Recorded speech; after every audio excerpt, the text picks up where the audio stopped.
This program features live coverage of an African safari and may include animal kills and carcasses. Viewer discretion is advised. Good afternoon, ladies and gentlemen. I hope you're all having a wonderful day. You're coming to you live from Djuma in the Sabi Sands. My name is Steve. I'm joined by Senzo on camera. Please send through your questions. Hashtag SafariLive. Jump on the YouTube stream. We are out in the African wilderness. It is a very cool 21 degrees Celsius, 76 degrees Fahrenheit, and we are going to see if we can find those wild dog from this morning. You might have just caught me there looking with binoculars. I'm not sure what Senzo spotted. We're just having a little look, see in the distance. And this is kind of the area where we left the wild dogs and their puppies earlier this morning. Just having a little look. Senzo got quite excited. I think he saw something, but I haven't quite seen it yet. Anyway, we're going to have a little look. Where did you see them, Senz? And you're going to scan through there. Could be exciting. Could I possibly have seen wild dogs on 4 drives in a row? Is it possible? Senzo thought he saw ears. It's behind this log. You see this log? Behind that log, Senzo. There's something there. Do you need me to move forward for you? Yeah. Let's move a little bit forward. It's going to change the angle of the camera, I'm afraid, because there is a big bump in front of us. Yeah. Is that good? Let's see if the Eagle Eyes Mkhize has managed to spot something. Yeah, you see inside. Can you see an ear? I thought it was an ear. Ah. Well, that was with your naked eye, Sen, so it's not a bad little guess. This is exactly where we saw them run in this morning. I don't think it is a wild dog, though. It looks like a log to me. But with your naked eyes, it's not a bad guess, considering we were moving at the time as well. But we're going to have a little scratch around here and see if we can maybe come up with the dogs. I don't think I could beat this morning's sighting, though. If you were not watching this morning, we managed to find the wild dogs on the move. They killed a impala, pregnant female that we hadn't seen the kill, and they came and brought the fetus from the mother to the babies who played with it. Quite gruesome for some to watch, but still very, very special. And then they brought the puppies back to the kill. Maybe the first time that these pups have actually been brought to a carcass. They were quite skittish at first, and then they got in and they started enjoying the carcass with relish. Not with relish that you put on like a sauce, but with enjoyment. So we're just having a little look. Bear in mind the wild dogs are very camouflaged, but the weather's been very cool today and quite windy, so I don't think they're going to be in the same place that they were just like yesterday. Yesterday they were very stationary because it was very hot. It was almost double the temperature yesterday. You can see I've got 3 layers on now. Quite a contrast, but that is what happens this time of year. You get these very hot days, and then they pull in these sort of wet weather fronts. No rain so far, but hopefully we will get some in the next little while. The vegetation is dying for it. All the animals are really, really interested or hoping for some rain to fall shortly. Wash away the dust. I just checked the vehicle levels earlier. I got covered in dust. You have to have a bath after checking the car. Can't wait to change another tire and see how that sorts us out. But anyway, please send through your requests, what you'd like for us to focus on this afternoon. Let's see how we can do it. And in the meantime, let's go over to Sydney, who I think is on search for some buffalo. A very, very good afternoon and welcome to the beginning of the show. My name is Sydney and I am traveling with VM this afternoon. We are going to be with you on this afternoon game drive. And for your questions and comments, you can follow us on Twitter, hashtag SafariLive. You can also follow us on YouTube chat stream. My plan this afternoon is very easy. I'll be looking for some spotted cats, including the buffaloes in this area. This morning I was on a guided walk and I was very lucky to come across a big herd of the buffaloes. So I will be hanging around here and see if I can find a spotted cat as well. So I can hear this Francolin making some warning right here on this direction. I will just quickly go towards the southern side of the Vuyotela Pen area because now I picked up some warning signal.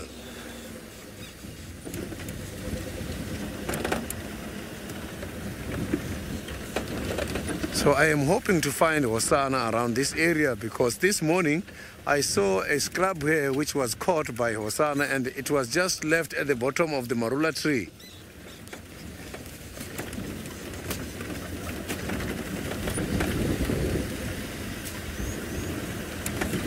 So these warning calls were coming from here.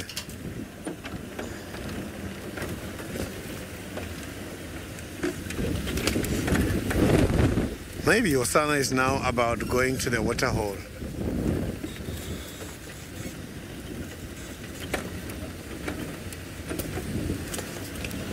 Yeah, those birds, the francolins, they were just warning.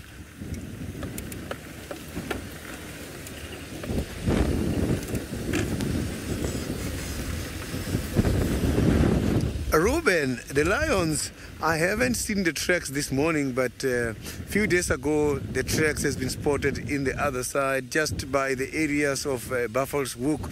So, but because the buffaloes are present in the area here now, the chances of seeing the lions are very high. So it is here where the alarm was coming from the francolins.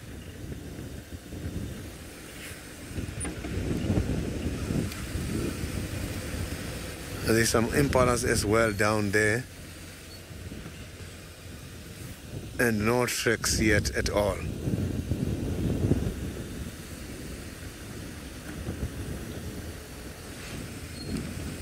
So now let's go to the Masai Mara and see what Scott is having this afternoon.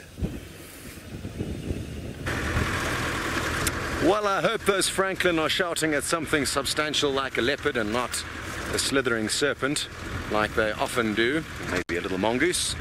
Good luck, Sydney. I also hope that the lions are following the buffalo onto Djuma. That'll be exciting. I'm not sure when last you guys saw lions on Djuma. If they don't have any luck there, my plan is to find you lions. I'm going to work an area where either we'll start working an area where either we'll find the Owino pride of lions, which is 2 mothers and 3 sub-adults that are about 1.5 years old. And after that, we will continue looking for the Sausage Tree pride, which I can tell you more about as and when we get a bit closer. I forgot to introduce myself. My name is Scott, and it's great to have you on board. I'm teamed up with James Kai Moe Murethi on camera.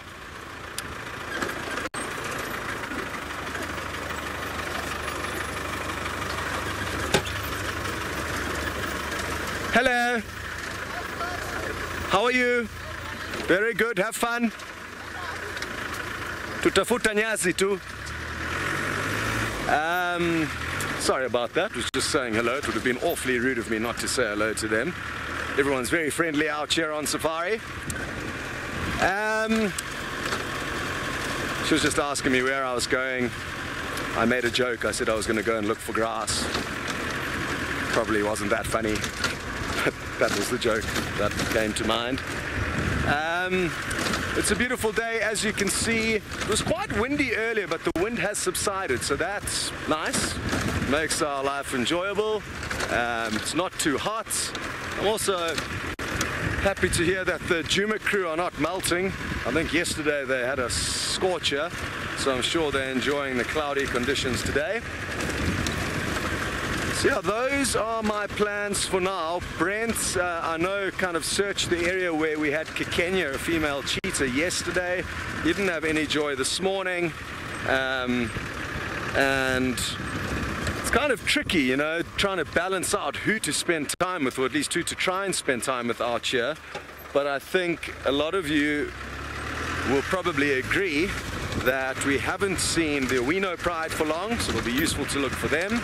And also the fact that the Sausage Tree pride of 5 lioness, one of them has had 2 cubs, which we've only seen once, about 3 or 4 days ago. They are very cute, and I'm very interested to try and see if we can find them. I am concerned for their well-being. The reason being is that they are quite far from the territory where the father of those cubs hangs out. They're actually hanging out in the territory of 2 other males called the Oldonyo Payek males. and two of the sausage tree lioness are actually mating with those two males, one of which is Kinky Tail. A lot of you will know her. She's the kind of leader of the sausage tree pride. So the cubs run the risk of being killed by these new males that some portions of the pride are hanging out with, so that they can, excuse me, free up the mother for mating rights of their own. So I was in low range going down the hill, so just let's slow down, there we go, now we're in high range. Very good. Alrighty then, well, we've got some distance to cover before we get into the area where we need to start looking, and while we continue on, we're going to send you back to Sydney to see if in fact those Franklin were shouting at anything decent.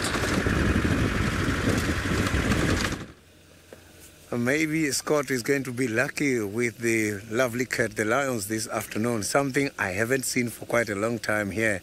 And I am still here trying to investigate the alarm call given by the Francolin earlier on, and I am not seeing anything. What I'm going to do now is to go around and check the other roads that are cutting at the back of this area towards Buffalo's Hook and see if I can find tracks and then track that animal all the way from that area back to this side.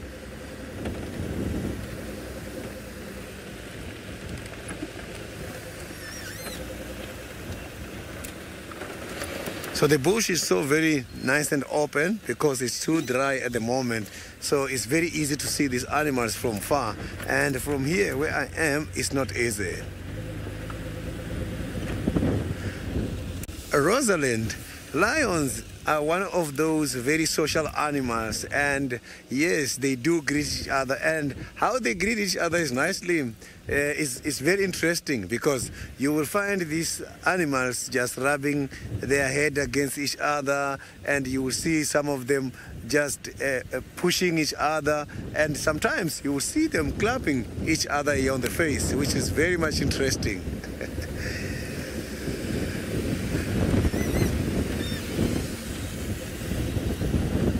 So now I can see that I have got some animals approaching this direction right in front of my vehicle. You can see I've got a big head of the impalas there. So these impalas, it means now they are going to the waterhole. I haven't seen them a lot, much more towards the waterhole, because the weather is very much overcast, and which is good for them because they don't waste too much, lot of water. So they don't dehydrate too much. So you can see now that the impalas, they are now heading towards the Vuyatela pen. And if you look at some of these impalas, you can see the hairs are not flat. The hairs are raised because it's cold at the moment. Look at those three different colors there. Here comes the male in the middle. Oh, there's about 3 males. And the one more on the left, that one looks very much big. It's bigger than the other. So impalas, their social structure is very much interesting. It's called a harem, whereby we are going to find one male in charge of the several females. And sometimes the females can be over 20. I have seen a herd of impala, 29 female with 1 male. So, but now, because it's during the non-breeding season, the dominant male doesn't have a problem to engage with some of the males. You can see young males are there, but mostly during the breeding season, you will see the big males, old males, they tend to form their own bachelor herd, which is a herd consisted of the big ones which have been defeated on their old territories, together with the young males which have not started mating yet. So these impalas, they produce a very, very thick sound. You will hear them chasing each other with their tails raised up, making noises such as that is to rat. Is where this name for their breeding season, ratting season, derived from.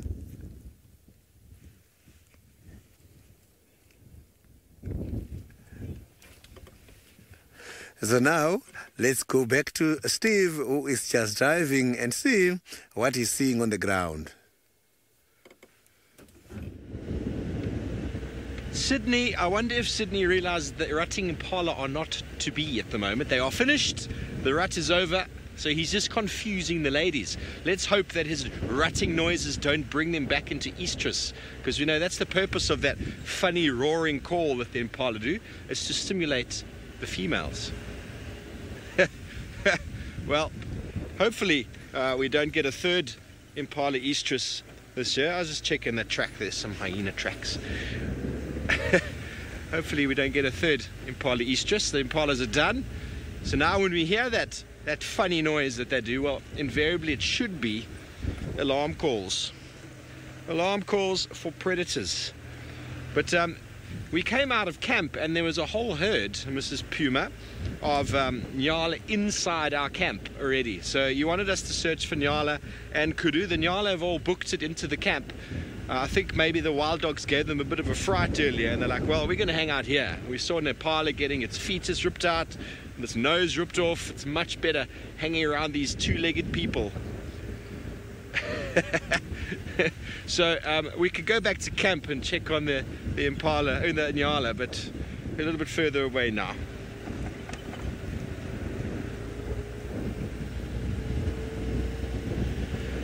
Hello Billy, age 6, and Christopher, age 2. You want to see elephant? I would love to show you some elephant. I know that Sydney has gone off into the area where he had the elephants this morning to see if he can find them again. But what we have found is a raptor in the tree just at the back there. Can you see it, Sens? There it is. Beautiful, beautiful bird. Aha. Now this is the time of year when it starts getting a little bit confusing. Is it a tawny eagle? Or is it a Wahlberg's eagle? Let's look closely at it. There, it turns its head. Okay, that's easy to identify now, isn't it? I think so. What do you think, Sens? Easy?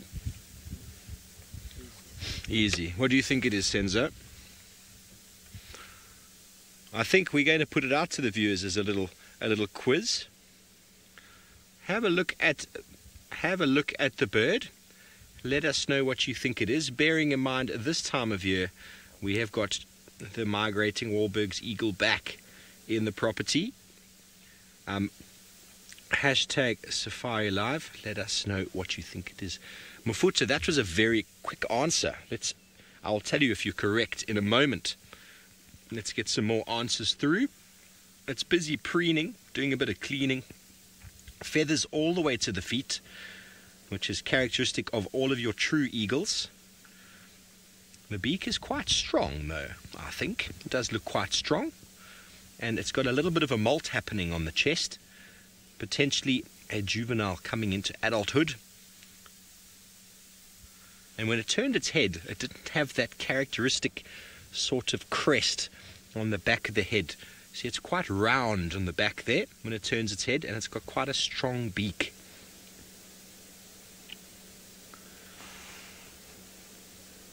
Pink Marshmallow and Ramona think it is a Wahlberg's eagle, and Mafuta is going for a tawny eagle. Interesting. Anybody else got some answers? Let's throw them out there quickly. I'm going to have another little look with my binoculars. I always seem to get a better view with the binoculars.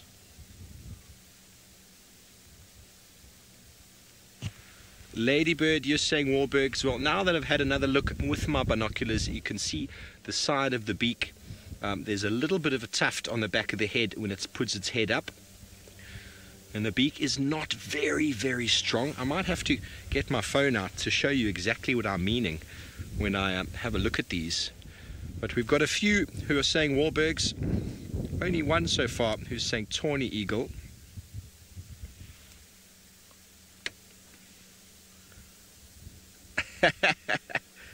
Limsey, you are bad at raptors as well. It takes a bit of time, it takes a bit of effort, and it's important to take photographs so that you can go back and you can check. You can go back and you can check, because sometimes you really don't know.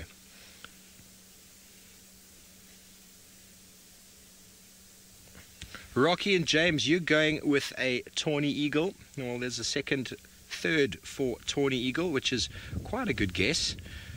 No one is 100% wrong just yet. No one's 100% right just yet. Well, we'll see. We'll see. I've got some pictures on my phone here to show you what the tawny eagle looks like with regards to the beak. Let me just move that over.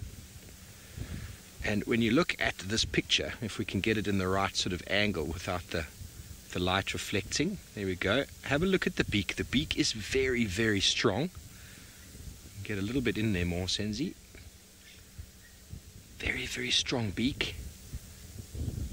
And a yellowish cere. So that's a beautiful picture of a tawny, and you see how rounded the back of the head is. Okay, so now I'm going to just move out and then get you the Wahlberg's eagle to show you the difference between the two, because they can be quite tricky at this time of year. They really can. Oh, here's the Wahlberg's from the side. See how it's got that characteristic tuft, not always there, but the beak is quite small in comparison. It's not a very strong beak, not very firm. It's almost the size of the eye in comparison, whereas the tawny's got a really, and that's the pale morph, of course. We're not talking about morphs right now. You get a tawny eagle, and let's go back and have a look after you've looked at those pictures and see if we can confirm our answers.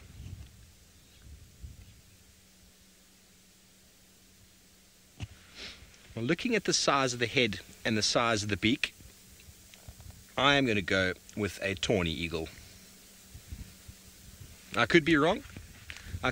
So I urge you to take your screenshots and send them through. If it will put its head up again and show us. See, it's not a very... The beak is quite strong. Mafuta was very fast in the answer there, but I'm still not 100% convinced now with the wind there. See, I think we're just a little bit too far off to be 100% accurate, and that's the beautiful thing about being out in nature, is you can't always be 100% certain. So send your screenshots through. I'm going to go with a tawny eagle. If you disagree with me, feel free to say, but look how the beak is so much bigger, isn't it? He's having a little scan on the ground there. There was some franklin were shouting. Tawny eagle are quite well known for snatching up franklins. They're not just a scavenger, they also do hunt the small ground birds. I've seen them tackle scrub hares as well. I had a beautiful tawny eagle this morning, flew off from the impala kill. Safari Heart, if this is indeed the tawny eagle, then no, they are residents all year round. But if it is the Wahlberg's eagle, then they move up towards the sort of sub-Saharan area, sort of central Africa, and they come all the way down here for the insects that are going to be blooming as soon as we get a little bit of rainfall. Okay, well, I'm going to, still a little bit undecided now with that wind, but that is the beautiful thing with nature. You're never 100% sure. I'm going to go with tawny. If anyone disagrees, feel free to send through. But in the meantime, we're going to go all the way up to the Mara, and Scott has found some lions. Tricky stuff there, Steve. I back your final decision. We've got lucky. We've already managed to find some lions with the help of the other vehicles that were here before us. There's that one lying in the grass there, and then a whole bunch of them lying in the shade. And from the brief kind of glimpse I've had of a few of them, it looks to me like a portion of the Uluru pride of lions. It's a very large pride of lions. That's a young male that we can see there. And there's a bigger male that seems to be with them as well on the left, James. That guy over there, he looks like he's got quite a tufty mane, but hard to be certain of who is who and what is what. This area that we're in now is kind of the Awino Pride's turf, so I was really hoping it was going to be them, but alas, it's the wrong lions. We do kind of spend a little bit of time with the Olololo Pride, but ordinarily they spend a lot of their time in areas where either we cannot drive in an off-roading area due to the fact that there's quite a lot of forested areas that there are no roads in and are impossible to drive through, or they go into a non-off-roading area, which makes our lives tricky. So that's why we don't spend too much time with them. You can see some smoke in the background there. I think that's in Tanzania. There's almost a fire burning in Tanzania every day, which is quite interesting. I'm wondering when they're going to run out of grass. Literally for the last 3 months they've been burning almost every single day, as far as we can see from the clouds of smoke, which, like I said, is interesting. I'm no expert on the matter, but just thought I'd let you know about what's going on down there. Now, as you can see, these lions are full-bellied. They breathe in quite deeply, and that's due to all the meat pushing up against their diaphragm. It is also quite warm, so I guess that's a contributing factor to why they are panting. Lindsay, you would like to know, when will young cubs be of a safe age that male lions that are not their father will not kill them? And basically when those cubs no longer need to be looked after by their mothers. So I would say anywhere from about a year and a half, they'll start getting into a safe zone. Anything younger than that, they could get killed, which is obviously terrible. It often happens in waves. I mean, here in the Mara it's very different because the lion dynamics and the way they move territories and split up and change is really abnormal. But in a normal kind of ecosystem where lions behave like lions normally do throughout the rest of Africa, lioness born to a natal pride will stay in that pride, and their territories will be a little bit more kind of permanent. There'll be a lot less flux than we've noticed with the Mara lions. Why? I'm not too sure.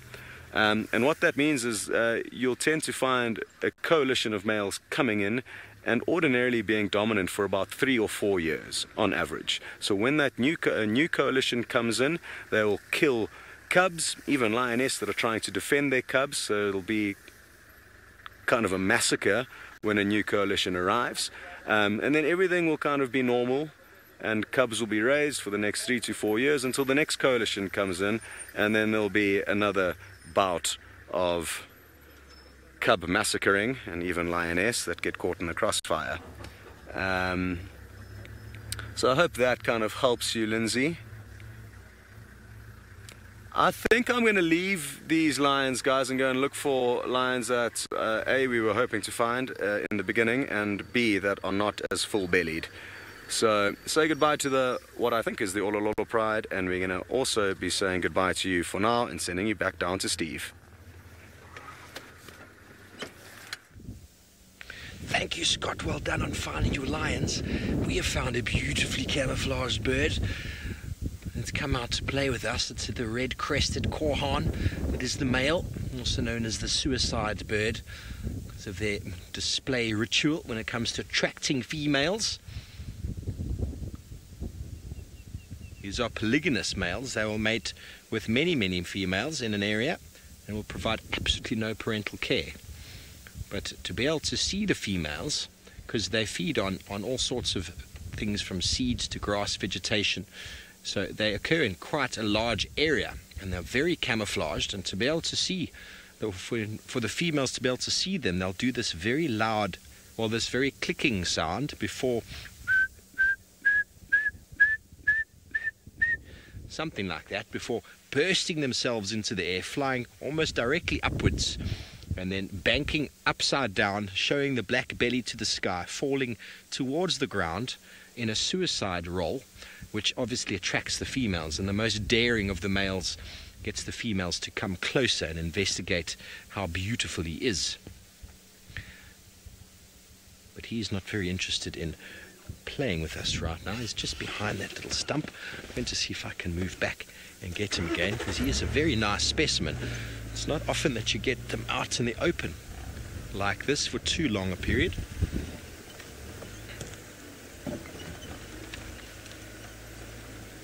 There he is.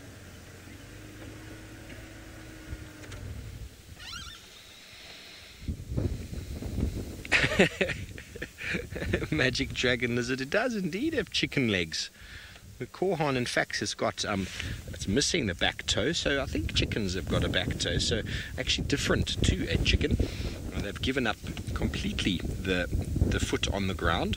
So courses, Korhans, very similar sort of track.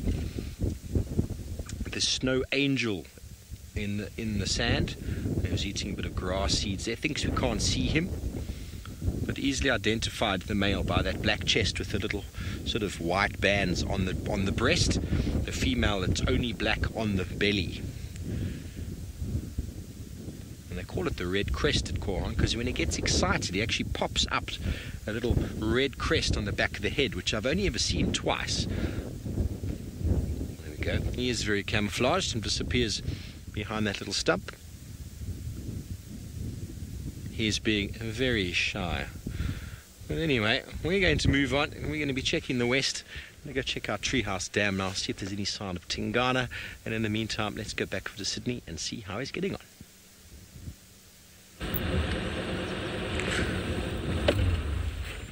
The Koran is one of the lovely birds. It's one of my favorite birds. I like the way how the males attract their females for mating purposes. So look there, we have got the dwarf mongoose. They just got in there. Dwarf mongoose are one of those very interesting and highly social carnivores. This is the smallest carnivores we have got here in Djuma. They are very much nomadic. They don't stay at the same place every time. So considering their safety, they like to go and stay by this termite mound, and a few days later, they will go and move on to the next one and the next one, just like that, which is good because they can be able to hide away from their predators, because maybe some of the animals who predate them, once they know they're staying there, they can easily get ambushed. But this kind of carnivores, they target the termite mounds, because the termites, they are very good architects, so they can be able to build very nice big mounds which can accommodate a lot of these small carnivores. Because I've seen a troop of these small animals, it was about 60 something the other day, going into the same termite mound.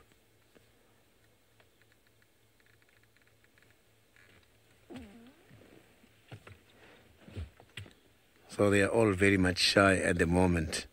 So we are going to carry on now and see what we can find next. And these kind of small carnivores are interesting because they eat termites. But termites, they bite. I don't know how these kind of small carnivores manage to handle the insects such as the termites, because those kind of termites, I know they can bite, and they bite very hard.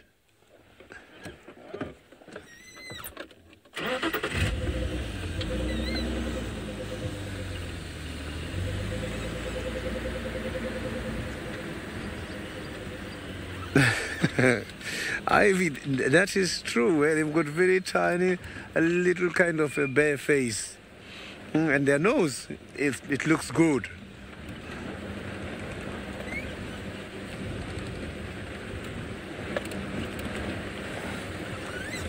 So those kind of small carnivores, how they breed is interesting as well, because we have got one female and a male which are responsible for breeding, and if the other ones try to breed with the male, the little ones, they got killed by the female.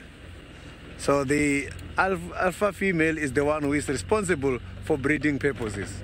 So the other ones are not really allowed to breed. If that does happen by mistake, the little ones will be killed.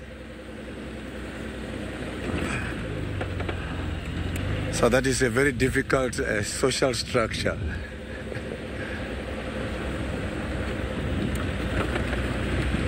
So it means the rest of the females, they come very close to the oldest female, which is responsible to breed, just waiting for her to die so that they can take over.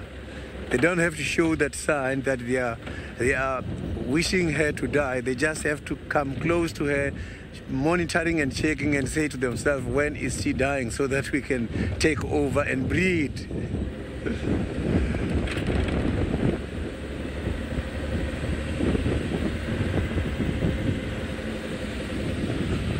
So it's very much windy at the moment here.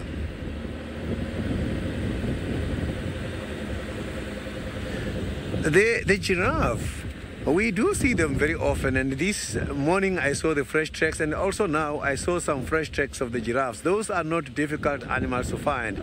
The challenge is now they are challenged with the food availability. Because if you can check, the vegetation looks very much dry. We only have a few evergreen trees which are still having the leaves.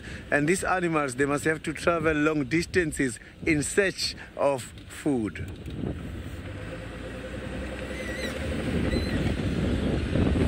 So giraffes are not that water dependent. It's one of those animals which can be able to urinate few drops of water to keep the moisture as much as possible in their bodies during the dry season. So you won't see them like every day going to the water hole.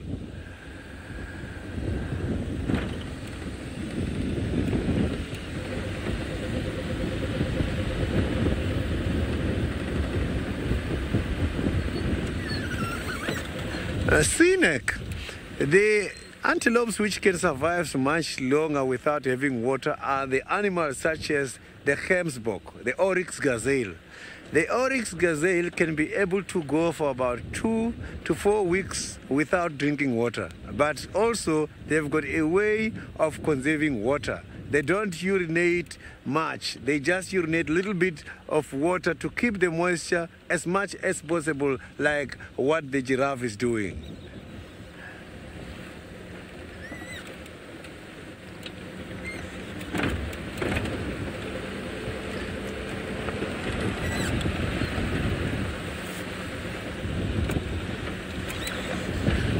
So it seems like the buffaloes are in this area here. We might be lucky with the buffaloes as well. From the tracks I have seen just now, I can see that the buffaloes must be somewhere hiding in this area.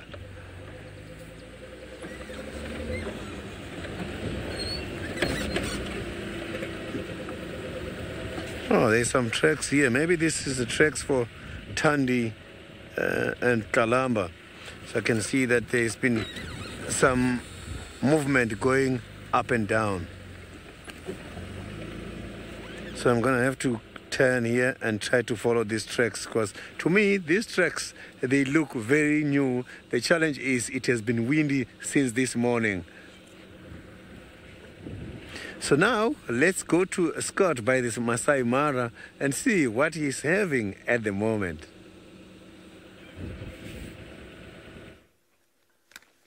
Well, that's exciting news, and I've got faith that despite the tricky conditions, that leopard is going to be found. Quite a cool scene here.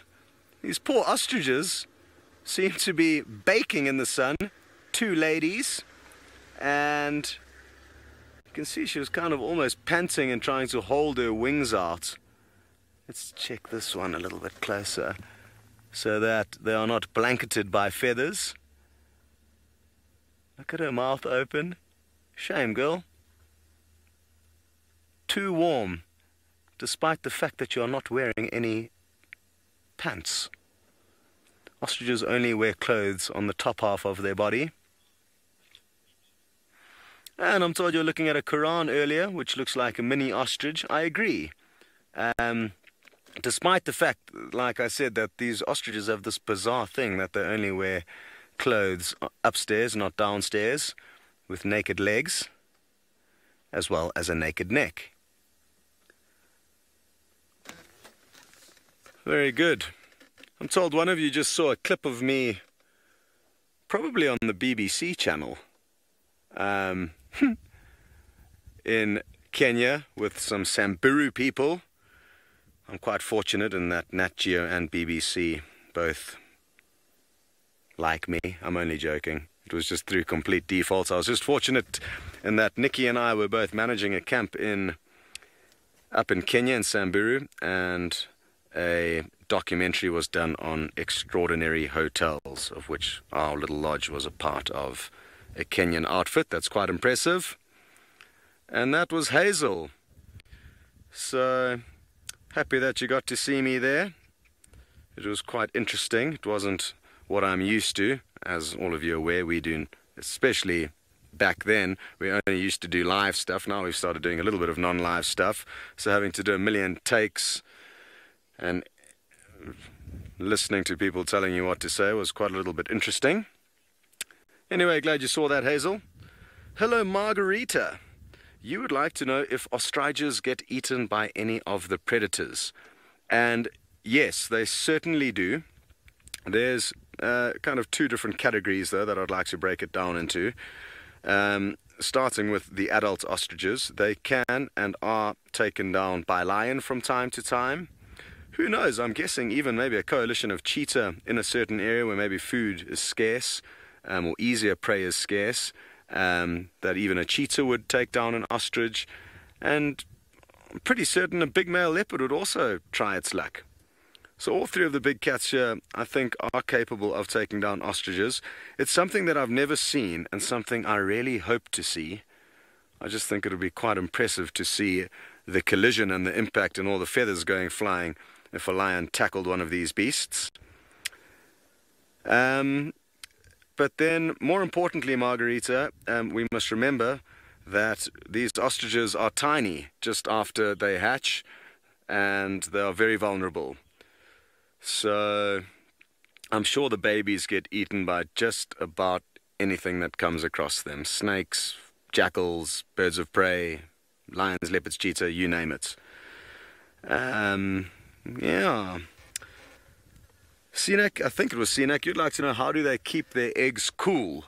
I guess by standing over them in the heat of the day when the sun's directly above them would provide the eggs with some shade.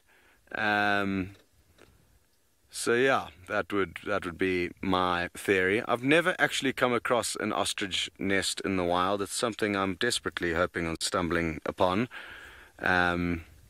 Interestingly, I'm told that how ostrich nests work are quite interesting. Multiple females will lay eggs in the same patch. It's not really a nest, it's just on the ground. One male will oversee all of those females, so he'll ordinarily, I think, be the father of all those chicks. But out of the females, there's a hierarchy. And the female that's the queen will be the one whose eggs are kind of in the center of the clutch, and the less dominant females will be on the kind of outskirts of the nest.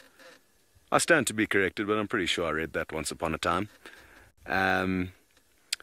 So yeah, once, I mean, still on the subject of ostriches and their eggs, Jamie was lucky enough to come across a lioness up here in the Mara carrying an ostrich egg in her mouth. It was the most bizarre scene. I don't think they ever worked out what the lioness did with it. They kind of blinked and looked up, and the lioness no longer had the egg in her mouth. So whether she did manage to crack it or she just gave up and dropped it, I'm not too sure. Marvelous.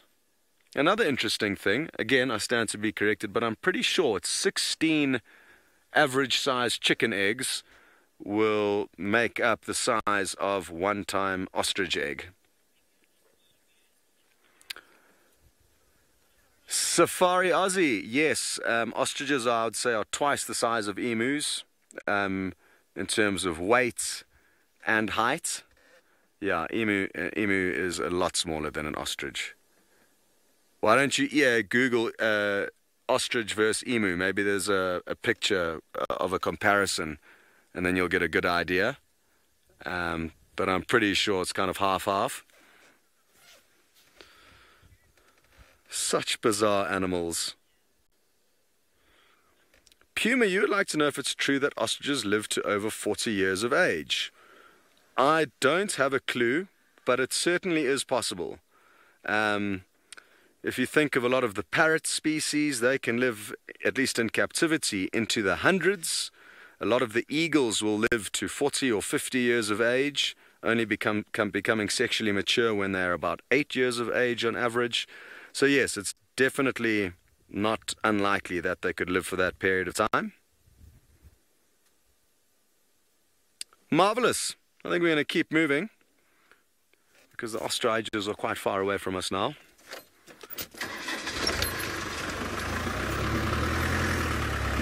Well, that was a very peaceful scene. So we are kind of getting into the area.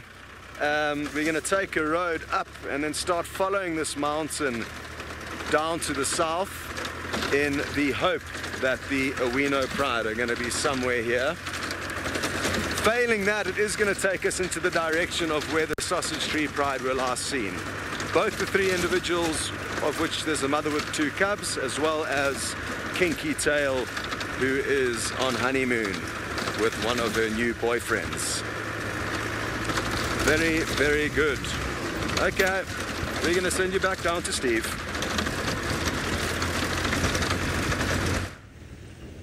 Thank you, Scott.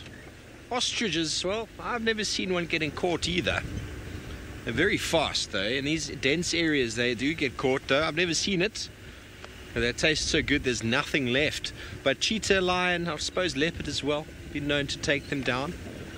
I haven't seen many in the savannah, to be honest with you, especially where there's predators, lots of predators, and where it's dense bush. They like more open areas. They do very well in dry climates where there's fewer predators and where they can really just get away from them because they can see much further.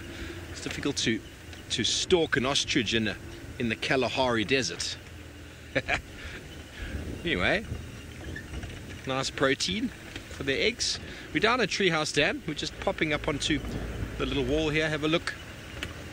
It's not too much happening. You know, we do our boundary patrols daily, and oh, there we go. There's a cute little bird right here by the water's edge.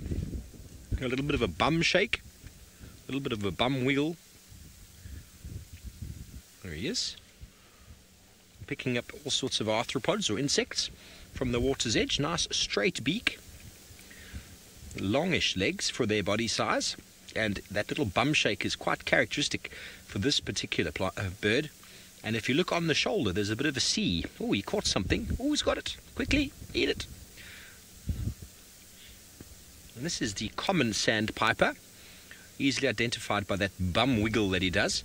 And if he turns his shoulder again, you'll see on the shoulder there's a bit of a white C that comes down around the shoulder to join the breast. Come on, turn for me there, sir. Kind of like a little arch. There we go. I don't think he's got his 100% plumage on. He might have gone through a little bit of a molt. It's not a very clear C at the moment. Very good. Lots and lots of arthropods. Insects are blooming on waters like this. You can see there's a bit of a green tinge. There we go. There's a 3-banded plover behind him. You can see a different length of leg, different length of beak. So they feed at different sort of layers within the water itself. Very similar sort of food that they feed on. But let's see if there's going to be any behavior between them. If there was a blacksmith lapwing here, you'd see it chasing the other ones off. Oh, and the turtle dove. A nice little bit of comparison. No, it's not Scoobit. I don't know where does Scoobit hang out. I've missed the whole Scoobit story. I need to be filled in on that next. Oh, Scoobit on the dam cam. Okay, he's a blacksmith lapwing Scoobit. Of course he is. I bet you Kirsty named him. I'm guessing Kirsty named him Scoobit. But anyway, you can see there's a bit of a green tinge to the water. That's from the organic material that's floated down, and you get these algal blooms, which quite often take a bit of oxygen out of the water, but also can proliferate insects. Fish that live in these waters will feed on the insects as well as the organic material, but it is definitely needing a recharge of moisture so as to bring back the life that is inherently within this little pan. There you go. Look at the size difference between the common sandpiper and the Cape turtle dove.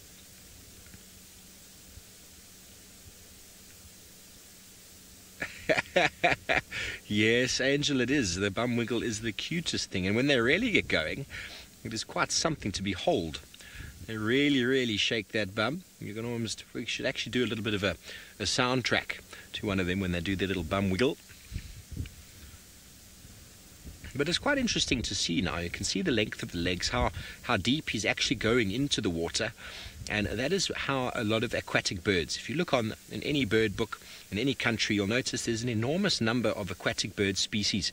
And if you just look at them, there's just slight differences in the length of the leg, the length of the beak, and if those are the same, well, then the shape of the beak might be different. It might be straight, it might be decurved, which means it goes down, or it might be recurved in the case of the pied avocet that goes up. So that's what allows all of these birds to sort of live in a very similar environment, but to facilitate a very different feeding niche. If two birds are too similar, well, the more dominant of the two will outcompete the other one. That's why you get such an enormous amount of diversity between these aquatic birds. There we go. Give us one more bum wiggle. One more bum wiggle before we go.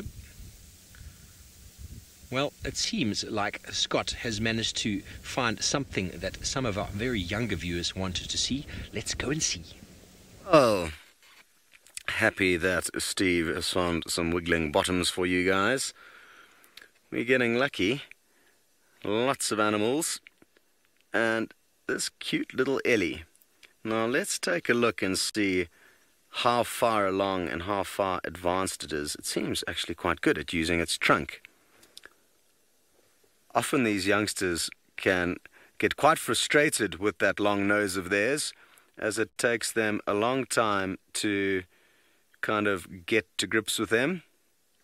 And Christopher and I think Billy, you guys both requested to see elephants.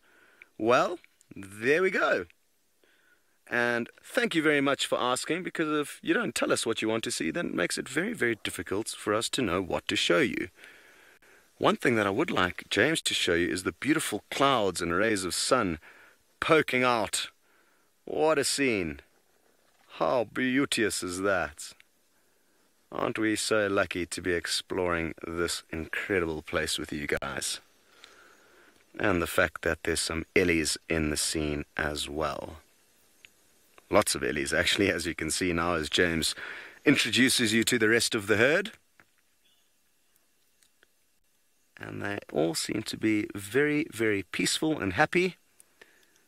It's a good time of year for them. Not the best. You know, things are drying out here before the short rains in kind of November and December. And these guys are lucky in that they've got quite an array of different vegetation that they can feed on. Not down here in the plains, it's mainly grass and also small little saplings and plants that are sprouting up. But further up on the Olololo Escarpment, which we were looking at earlier, that big kind of mountain range, there's lots of kind of forests and bigger trees. So they just have to walk up and down the hill, which is obviously a little bit tiring because it's a steep hill. But elephants are well equipped to move big distances, and we often find them coming back down into the reserve in the early mornings after heading up to forage in the kind of fringe areas where people also have access to grazing their cattle during the day.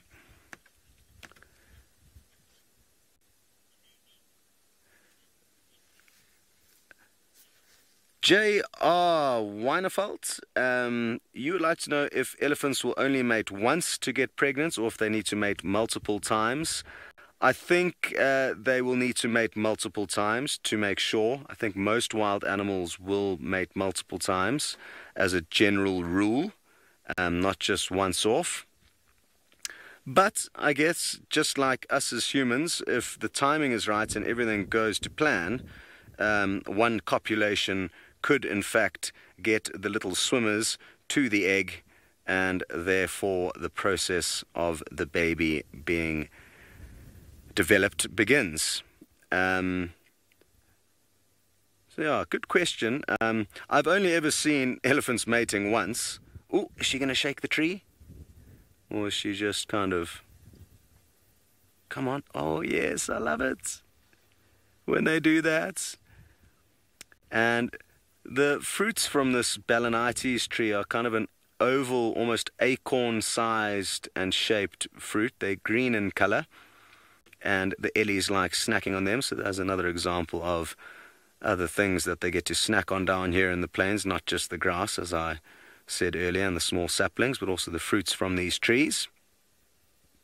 I mean, she made moving that tree look easy, but let's not forget that there is an immense amount of power required to be able to shake a tree that size. Kaj, you would like to know if elephants have a favorite kind of plant to feed on? As far as I'm aware, it is lush green grass. That is the favorite thing to feed on. And let's take a look at the ones in front of us here, James. That's exactly what these ones are doing. They're capitalizing on the short grass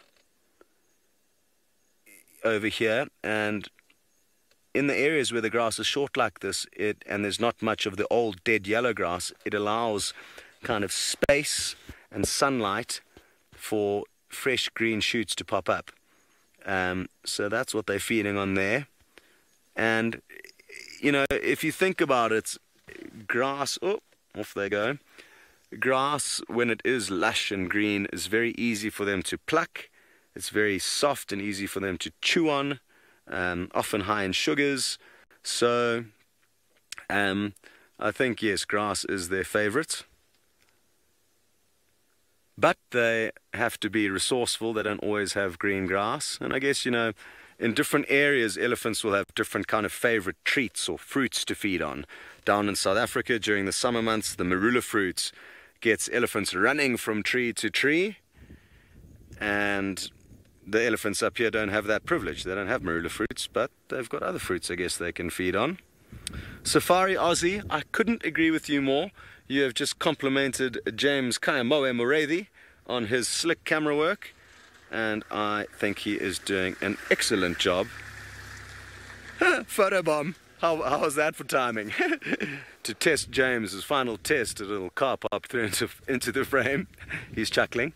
I wish I could show you him chuckling. It would just be tricky, and I wouldn't be able to focus on him, because if I come too close, James wouldn't be able to focus on me.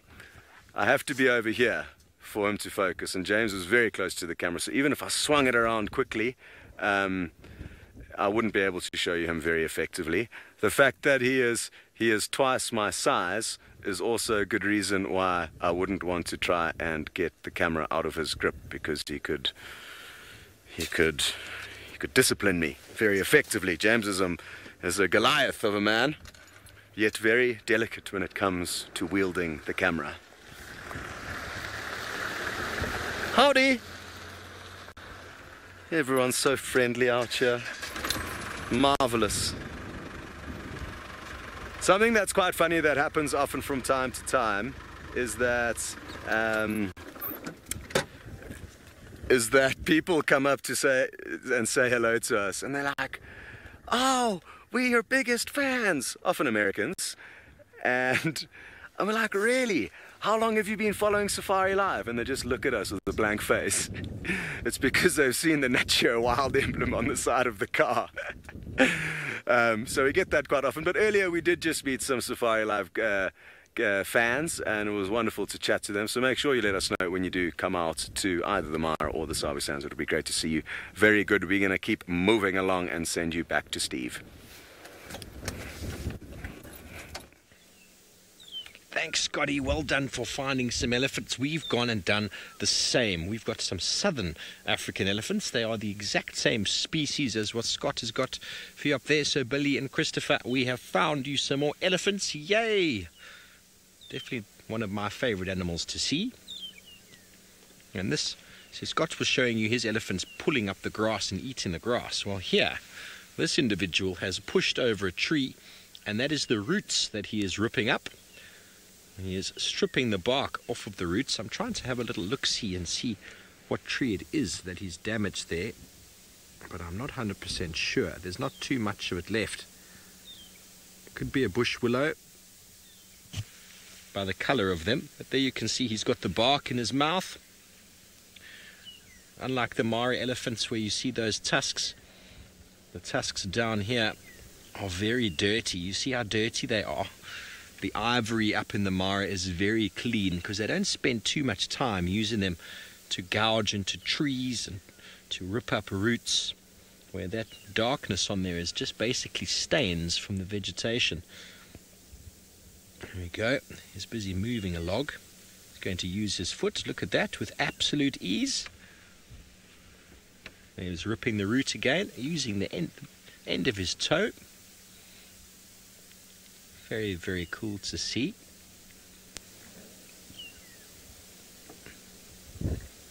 Freddie, age 7, how are you? I hope you're having a wonderful afternoon with us. You want to know why elephants have tusks? Well, first of all, they use the tusks for gouging into trees. And they use it to basically tear into the tree, and then they can rip the bark. And the bark comes off in strips. And they like to eat the bark because the bark is essentially the blood system of the tree, and it takes all of the nutrients from the ground up into the leaves, and the leaves take all of the nutrients and turn them into food, and then that moves all around the plant. And so that's the elephant gets all of their delicious nutrients from those bits and pieces. And then they also use them for breaking branches, and they use it for tearing at roots if they can get at them. And also they can use them for fighting. Big male elephants will use them for fighting against each other, and females also can use them to quite good effect against something that is annoying them, any predator that might be. With all the weight behind those tusks, they are very, very formidable weapons. This individual is very interested at what is on the ground there, digging now. The elephants are very, very smart. They know that the plants here are adapted for fire. They take all of their nutrients into the soil, into the roots. And the elephant just goes, oh well, here you are, let me dig you up.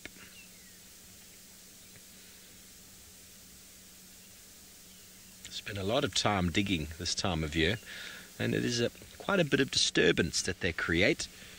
It's all natural, it's all part and parcel with the savanna biome. Look how he's digging.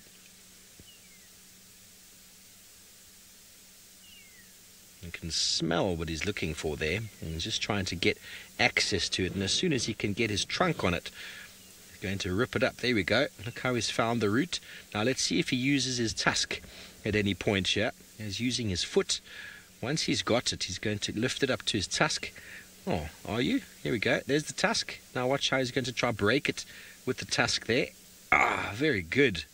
It's like a crowbar, a leverage bar. And now that it's in his mouth, well, the root has lost the game. Now it's in his mouth, he's going to corkscrew it all the way through. Look how it's rotating like a corkscrew. He's using his trunk just to guide it through. He's not eating the wood that's inside. He's only eating the outer layer of bark that's on there. And there's also lots and lots of medicinal value in the bark of the roots.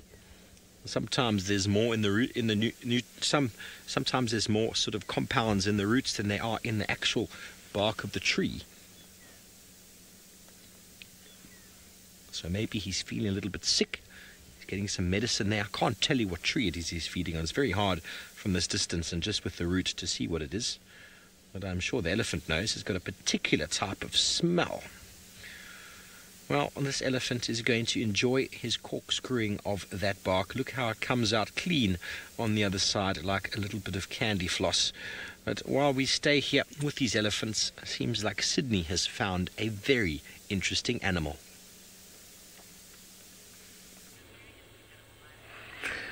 I have got one of the interesting animal, which is unlike the elephant who does rip off the barks. This one now is a grazer, the waterbuck. So the waterbucks, you can see, this is a very small family. The male waterbucks, they carry horns, and the females don't carry horns. But if you look at the arrangement of the horns for the waterbuck, it looks dangerous because the horns, they face forward. And facing forward can be dangerous to anything coming from the front. You can see they all got a round white color at the back, which serve as a follow me sign. This helps when they are running away from danger. They can be able to spot each other from it. Look at that beautiful arrangement. They are posing as if Sydney and them got an agreement for this photo shoot this afternoon. So you can see the waterbucks have got very fluffy hairs. The fluffy has, during this kind of weather when it's overcast, helps them because it does cool the body temperature. But when it's hot, it does have a negative.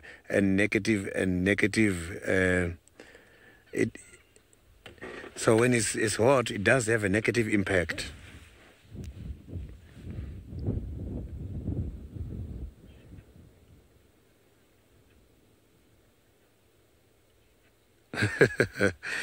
April, that is true. It looks like pin the tail in the donkey. So if you look at this water bug right by the neck looks very much thick and fluffy. So they use this neck as a beep in order to display their strength for challenging each other with regards to the mating activities. So this neck has got a positive influence when it comes to the choosing of mates by the water bug.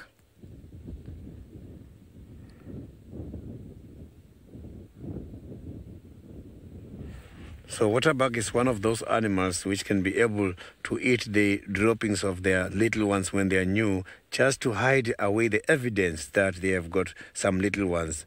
And other small animals such as steenboks, they also do that kind of a behavior.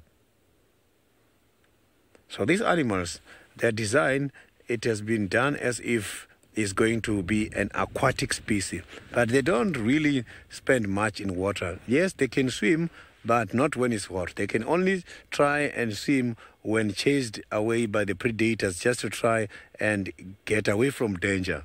Because they know that by the water holes, the predators, they are very reluctant to water. They don't want to touch water, most of them. So these animals can just go in there and outrun the predators.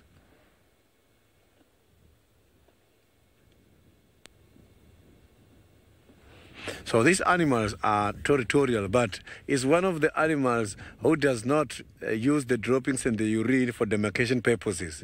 These animals secrete kind of a very oily substance, and that oily substance, they use it as a waterproof, so that when they go to the water holes, the hairs does not absorb the water. And that is it has got a very distinctive smell, and that smell for them is good enough to advertise the males for territorial activities.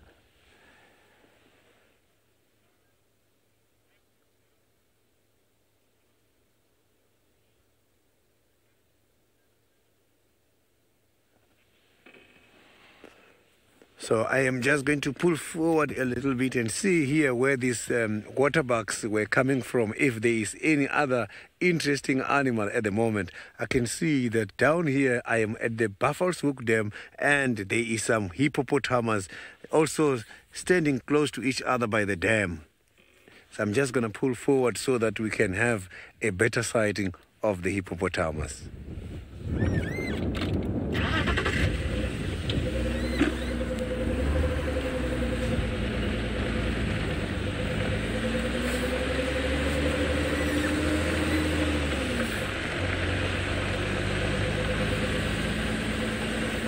So there's even the Egyptian geese. So the dam is now starting to become dry a little bit. The water is getting lower every time. You know, these hippos looks very big.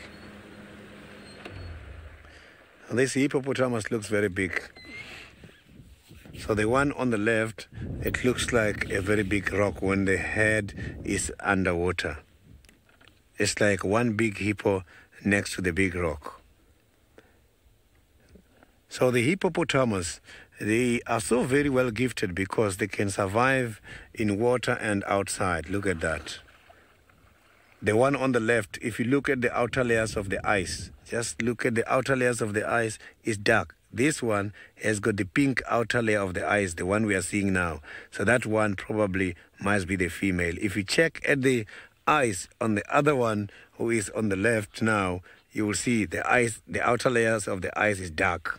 So that's a male. So the one in front, it means it's a female.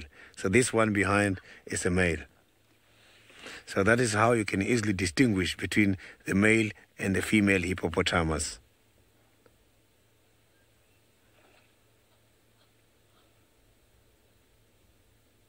So these animals can be able to submerge and have their nose underwater for approximately 6 minutes. So I think the weather like this is so good for them because the sun is not too hot. But sometimes when the sun is hot, they come outside the water as well to bask for the sun. When it's overcast, you can see now they are relaxed right in the dam.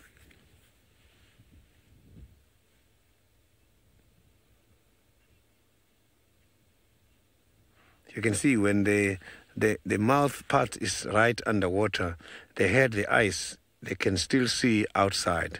So, but since my arrival here, they haven't show any sign of irritation, because normally when they are getting irritated, they always open the mouth and show off their ability to bite.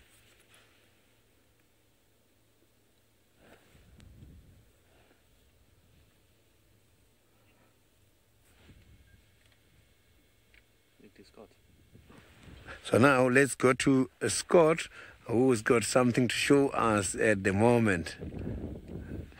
I've just...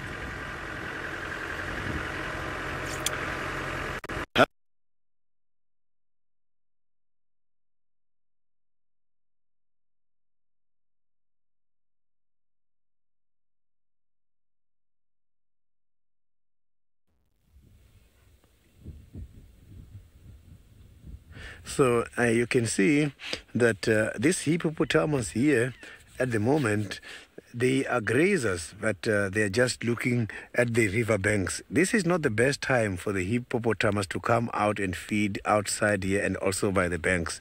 They will come out shortly after dark, and they can travel long distances after that. These animals can go approximately 15 to 30 kilometers one night.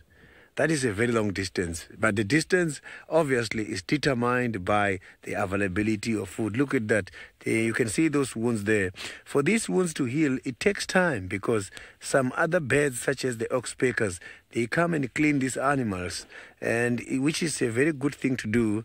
These animals, they create relationships with the other species for the benefit of both species, because that is a relationship which is called a mutualism, because these hippopotamus, they are being cleaned by these kind of oxpeckers, where oxpeckers, they are getting the ticks as food, but oxpeckers, they end up opening some of the wounds wide. So these animals, they don't have sweat glands, the hippopotamus, but they've got an oily substance that they secrete when it's too hot. It looks like a red oil. So that is what they are using in order to cool the body temperature.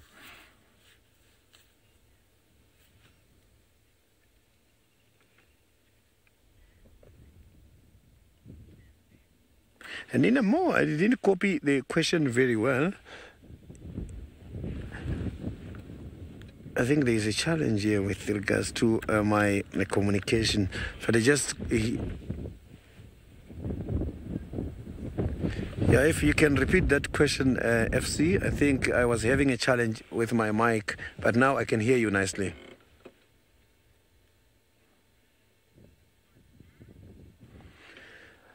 Minamu, the hippopotamus, they give birth in water. And the little one, shortly after that, got to suckle.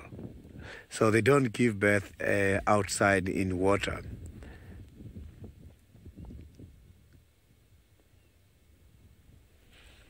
You can see that this hippopotamus is concentrating a lot.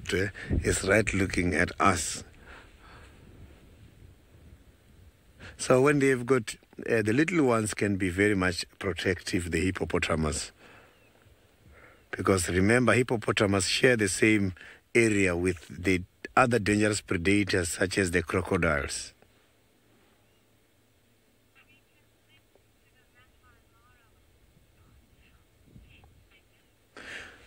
So now let's go to the Masai Mara, where Scott is having something interesting this afternoon. Thank you, Sydney. It is an absolutely beautiful evening here in the Mara, and I'm told some of you are hoping on seeing James Morathi. So, what we've done is we've swapped roles. Say hello, everyone. Hi, everyone. My name is James Morathi. cameraman. So now that we've got James in front of the lens, I'm sure a lot of you are wanting to know a little bit about him. So we'll start by asking him, what is your favorite animal? My favorite animal is the elephant. Okay, and now I'm going to put you on the spot, now that I can, and ask you to please make the noise of an elephant.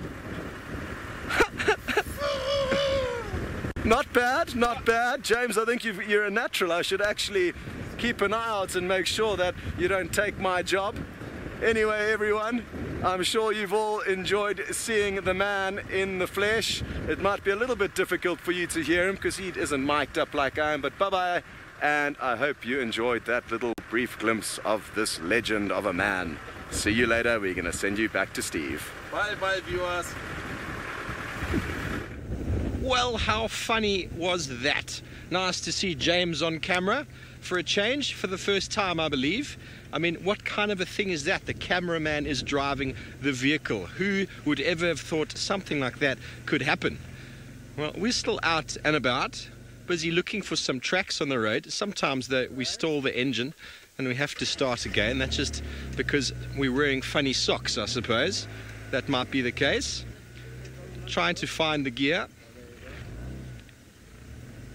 We're still looking for some tracks in and around the watering holes. Nothing so far has revealed itself to us. Looking for tracks on the ground. But while we are looking for the tracks, we're going to go back over to Sydney and see if he's had any luck. Oh, I didn't know that Senzo is falling in love with my job. So he's driving Senzo today on camera. Interesting. So I will be heading down much more towards the Galagopen area, but much more from the Basfalls Hook cut line to see if I can pick up any tracks of the spotted cats here, because I can see that both Tingana and Hosana get disappeared somewhere in that area.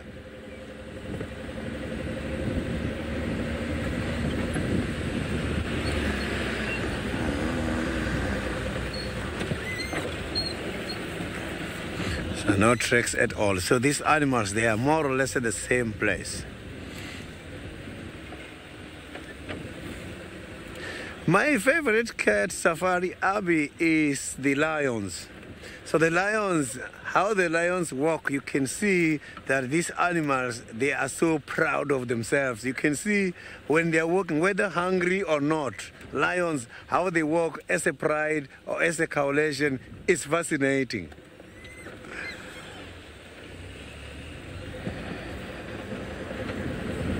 Specifically the Unkuhuma pride, the pride of 11 lions together in front of the vehicle is interesting. So now let's go back to Steve, who is now driving.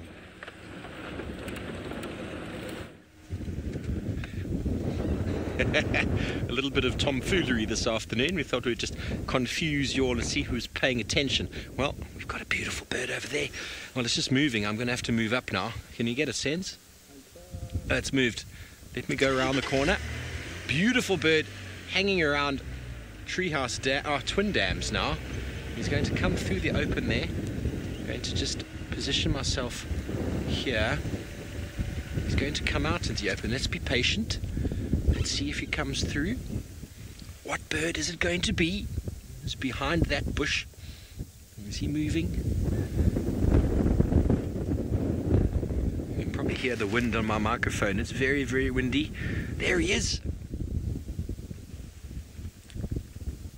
Is it he or is it a she? That is the question.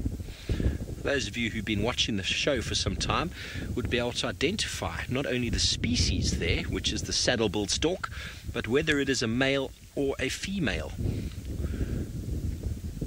And you can quite easily see that the eye is black, and there's a little wattle just underneath the beak, underneath the chin, so to speak. You can see the two little wattles on either side of the face.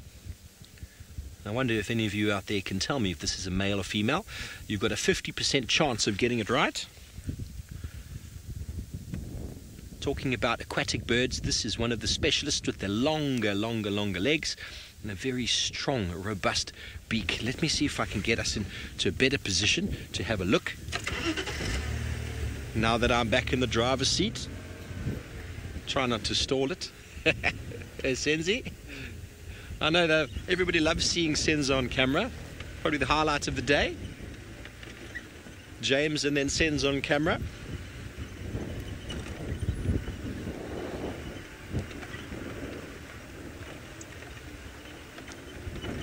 Oh, April. Woo la la. April has just said, I know it's only September, but Senzo, will you please be my Valentine? Here we go. Let's have a look at the saddle-billed stork again. Senzo is just giving me a very wry smile, April. A very, very wry smile. Have a look at the difference that this bird has to the bird we saw before. Bit of a more of a stabbing motion, trying to disturb the soil. It uses its feet as well to disturb the soil. Oh, Beard, you have got it 100% correct. See if anybody else can follow suit. There's a hornbill popping in from the left and the Egyptian goose at the back.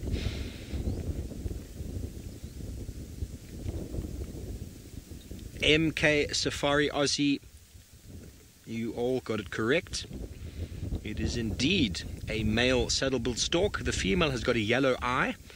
The male has got a dark eye and those very little yellow wattles on the side of the face, which very strange to see. I mean, what purpose they serve?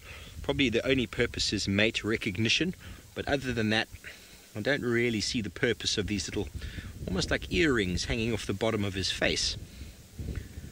So he's probably looking for some catfish that might be in the sediment underneath the water there. He's using his very large feet to disturb the sediment and then a very powerful stabbing beak to catch anything that might move.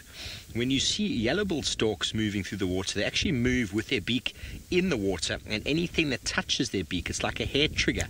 It just snaps shut like a trap. You can see this stork behaves very differently indeed. So this is when you often find your aquatic birds descending upon watering sources. When the water gets to a very small level, it becomes much easier to catch whatever might be in there. Betty B, that's a great question. Offhand, I couldn't tell you how tall it is, but I'm going to have a look. Saddle-billed stork. Probably the most beautiful stork that we get. So we're a bit far away from it to get a proper perspective, but it's 1.5 meters tall, so it's pretty tall for a bird, that is. That is huge. I mean, you can just see it comparison to the Egyptian geese at the background there. The Egyptian goose is pretty much the normal size of, or a little bit bigger than most ducks, and that saddle-billed stork is in the water and is still towering above. But beautiful to see. I mean, last I heard there was only 60 breeding pairs of these in the entire Kruger National Park, so they are on the sort of decline. It's always special, very special to see one. Fantastic. Well, we're going to continue on from our saddle-billed stork. We're going to take a little bit of a tour in the Mulwati drainage. Because the wind is like this, the animals are all going to be secreting themselves down in there. So let's go and see what we come up with.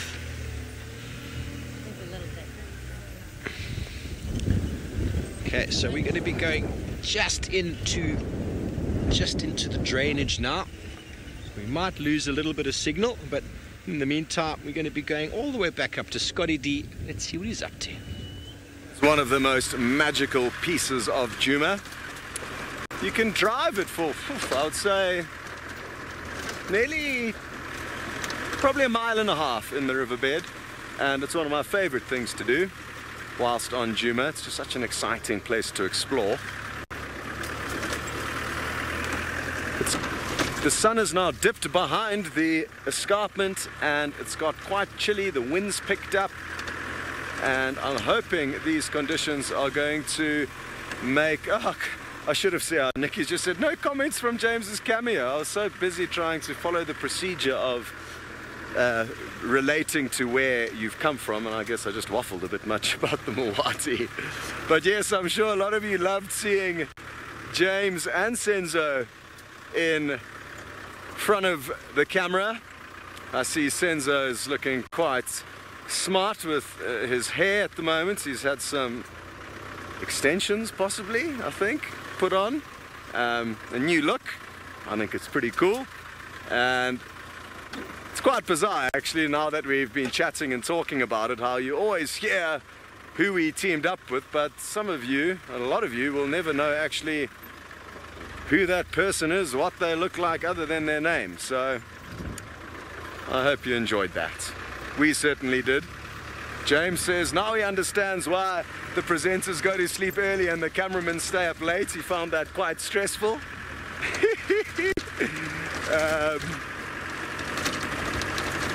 But I guess they've also got their work cut out for them, wielding the camera live.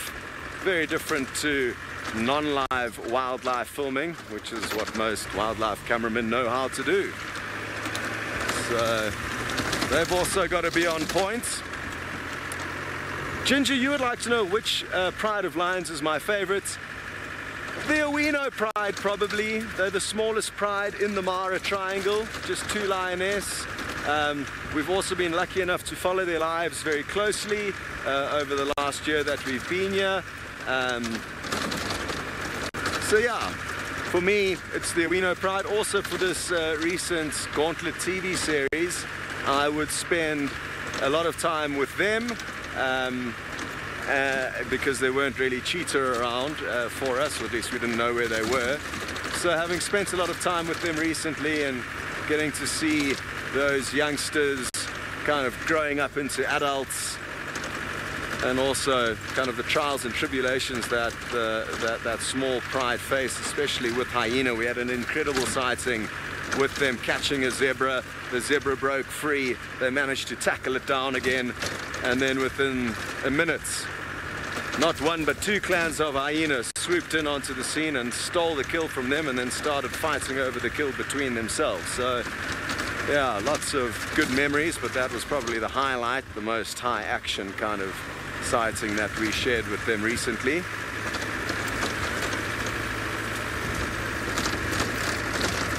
And hopefully soon we will find them. Oh, and a lot of you are mentioning how much you loved the rhino, elephant and Owino pride sighting that we had. I can't believe I forgot about that. I should have mentioned that now, but thank you for reminding me. Yeah, I mean, that was absolutely incredible. Jandre, who was filming that with me, and I were both absolutely blown away and felt super fortunate to be being able to have shared such an incredible scene with you guys. It really was quite something. It was it was a nerve-wracking evening though. The reason being is that there are park rangers that go out every single day to stick with. Okay, I'll continue the story a little bit later and send you across to some Wahlberg's eagle who are being cute some way or another. Yes, they are being very cute, this pair of Wahlberg's eagles, and it's so nice to be able to see them together now. You can, it's hard for you to tell from this picture, but just look how much more delicate their beak is compared to that of the tawny that we saw earlier. And this is a breeding pair that's doing a whole lot of allo grooming right now. They've just recently arrived back from their forages or up to the north, where they were doing all sorts of feeding up in the north there, to come all the way down here and breed. They don't go further than that. They don't go over the Sahara Desert. They stay in sort of north middle Africa, and they come all the way back down here. And the only raptor species that we have that I know of in South Africa that breeds in the wintertime, which is quite interesting. All of the other raptors that stay here, not in the winter, sorry, in the summertime, my mistake, that breeds in the summertime. All the other raptors choose to breed in our winter time when it is much cooler. And it's quite interesting in the fact that that is why the Wahlbergs then put their nest about a meter and a half below the canopy of the tree, so as to keep their eggs and nest sheltered from the sun.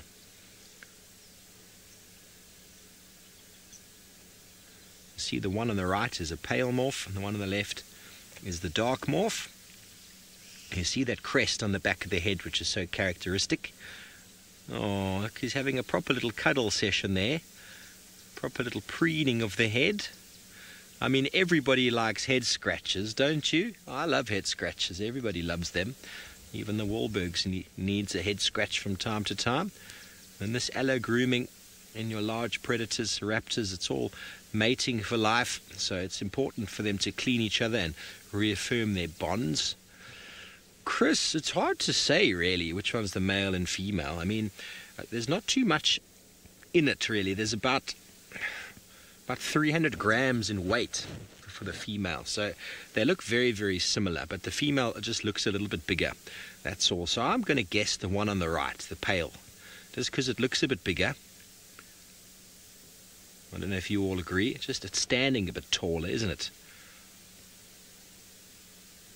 So seeing them together like that, the comparison between them would just be a little bit of size, really. So I'm going to guess that the female is the pretty blonde. Ooh. And the male is the chocolate brown, who's now scratching himself on the neck. And she's still got her head down, waiting for some more head scratches. Can you see how more delicate the beak is from the side? It's not a very pronounced beak. It's a similar sort of size to the eye, really, the end of the beak. It's quite sharp and more stubby, whereas the tawny eagle's beak really comes out a bit. And if you could put them together right now, the size is hugely different between the two. There we go, a little reciprocation. Also wants a bit of a head scratch.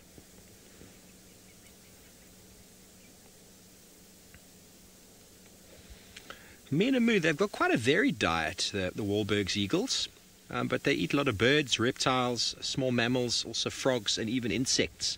So that's why they come here in our summer months, and that's why they're able to breed, because they're able to feed on sort of a smaller ratio of food. So they feed on insects as well as frogs, rodents, which they really boom in our summertime.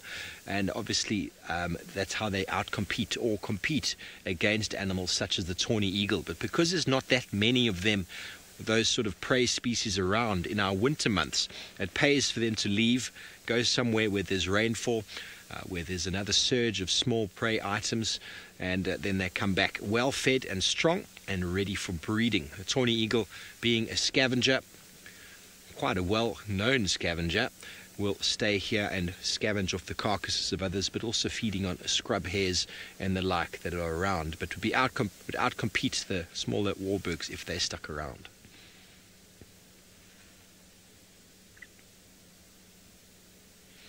Yes, Francis from Israel, it does look like they're doing some de-fleeing. And what's very interesting when birds do this kind of preening, this grooming display, they always do it away from the nest, because there's no point in getting the parasites off of your body if they're just going to fall into the nest or the roost where you're going to spend the night. And now it's actually quite easy to see the one on the right is considerably larger than the one on the left. So definitely I would say the female is the blonde and the male is not. Very good. You can see the wind in their feathers up in the tree. Yes, Monique. Monique says that the pale has thicker everything. Yes, she does. It was hard to see when her head was bowed down in her anticipation for the next head scratch. But now that they're sitting at a sort of normal sort of posture, you can easily see that she's more thicker set from the shoulder all the way down. And there you can easily see the crest on both of them now. The tawny's got more of a rounded, sort of longer neck. I hope that is quite clear for everybody to see from our comparison earlier. We are a little bit closer to these Wahlbergs than we were earlier to the tawny eagle.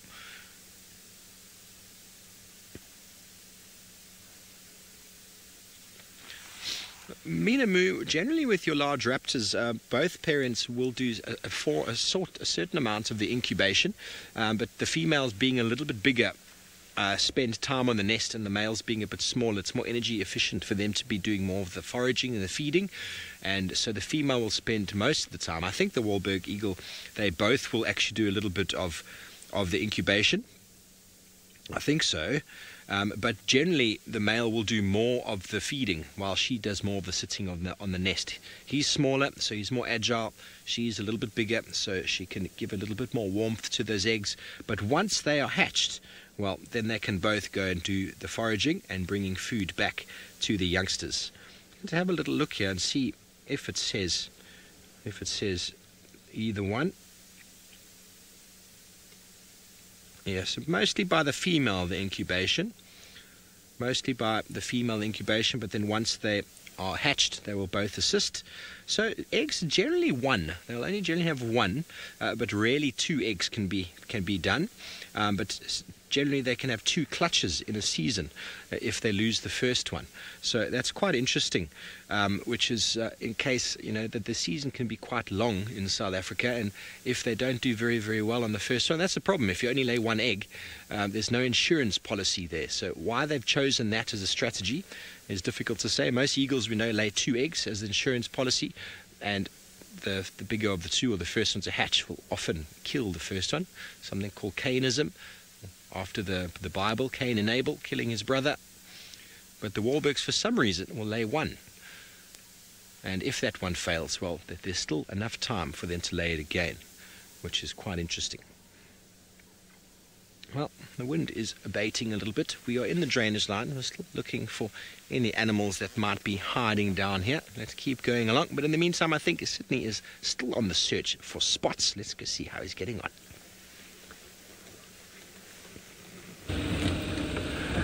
It was nice seeing the Wahlberg grooming each other. I am now here by the Galagopan area, where I've just seen the tracks of one of the male leopards heading down much more this side, and the track was very, very fresh. So I'm trying to check these closest areas here and all the roads coming down this side, as where the tracks went to, there was no road.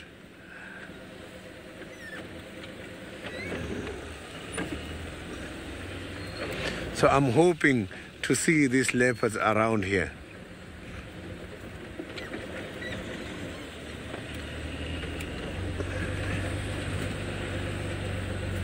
No tracks coming down here at the moment, but these tracks, they are coming down much more towards this area.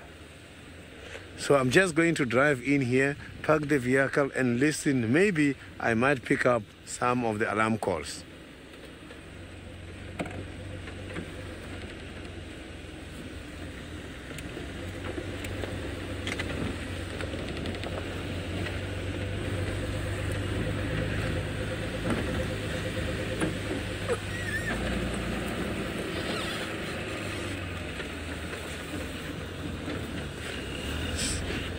Let's go to the Masai Mara and see Scott, how he is doing there. I will be here checking if I'm going to pick up something.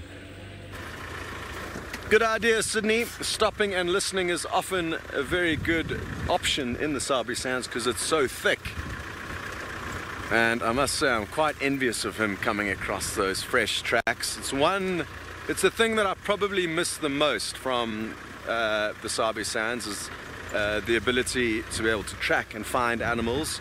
Here it's more spotting, which is equally a kind of not equally, but almost equally as exciting form of a treasure hunt. Being able to scan with the binoculars very long distances and spot something so far away that you can't actually be sure whether it's a lion or a cheetah or a rock. Get a little bit closer and then reveal. Okay, now before I rushed you off to that cute scene of the Wahlbergs eagles kissing, how bizarre, I was about to start telling you a story about what went down kind of behind the scenes with the rhino, elephant and Owino pride interaction that we were discussing a little bit earlier. And basically there's a ranger team that specifically focuses all their time and attention every single day on finding the black rhino, sitting with them, keeping track of the various black rhino that they know exist here and making sure that they are safe. So they were in the sighting and they asked us to make sure that the lions don't eat the baby rhino. To which I said, guys, it's just the 3 youngsters that are, you know, the 3 young sub-adults that are stalking the baby rhino. It's just playful. The 2 mothers are sleeping over there. There's nothing to worry about. Off they went. We were left alone there. 5 minutes later, the bull rhino and the mother of the calf started mating. And when, as soon as that happened, one of the adult lioness immediately saw and thought, ooh, I've got an opportunity here to catch this baby black rhino. And she started sneaking up towards it. So Jeandro and I were like, now what? Thankfully, she kind of lost interest and didn't jump onto that baby's rhino's back, otherwise we would have had some paperwork in the morning. I've got a way of tending to find myself getting into paperwork situations, and I thought that was going to be another one. So thankfully we got lucky. Very good. I'm told James Richards posted a picture of Nikki driving around back in the day, so some of you would have got to see her. Quite a babe. I got lucky. I'm sure a lot of you will agree with me. So happy that we can not only show you some current images and people, but also some old stuff that happened probably 2 years ago, almost to the day, maybe. Not to the day, to the month.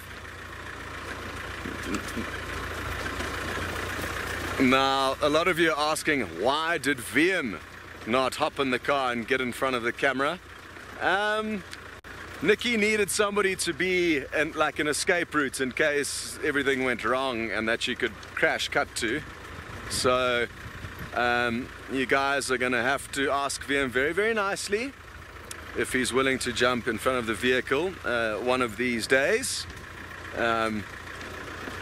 He's not a man of many words, so I don't think you should expect him to tell you anything, but he might be willing to show you his face. So we're actually driving down the same kind of grassy 2-track that would lead us into the area. I can see some topi running around there. Let's just zoom in and have a quick look. Just on the horizon you can see 2 heads poking out at 1 o'clock there, James. Okay, this is looking good because some ran off. Those ones over there somewhere, yeah, those ones there, you can see they're looking back. Well done, James, looking back quite intently. So let's keep moving and see if we can work out what it is that may have scared them. As I was saying though, this was the area, I think it could have been just on our left here, where we had the Owino, black rhino and elephant sighting. Ooh, this is exciting. Come on, Topi. Please don't be misleading us by the fact that some of you were running away and then a few of you stopped to reassess the possible threat that could be waiting up ahead of us.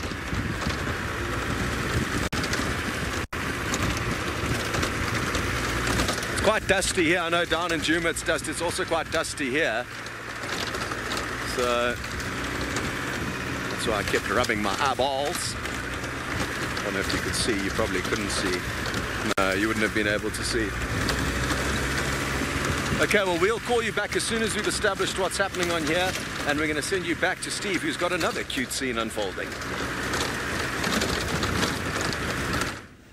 We've got some very small little nyalas here. I'm going to see if I can get them for you. Sorry, just in the front there. There's the little baby at the back.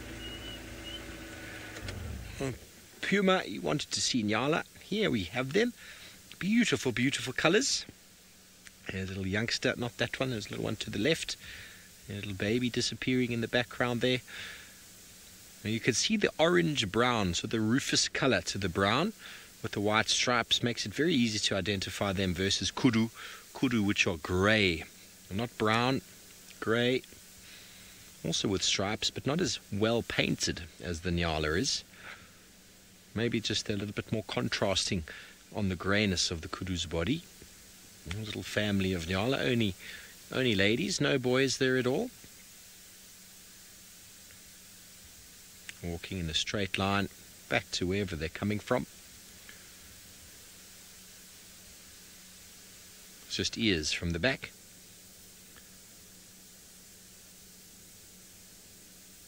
The baby's only about a month or two old, still very, very small. There she is. Just ears.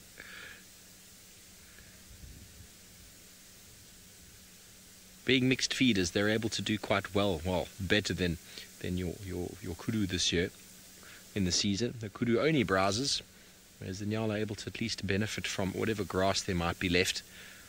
They generally do a little bit better than the kudu when it's very, very dry conditions.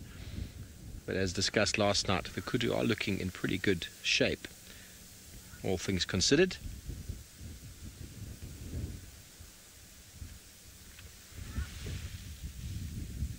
A little procession of Nyala moving away from us.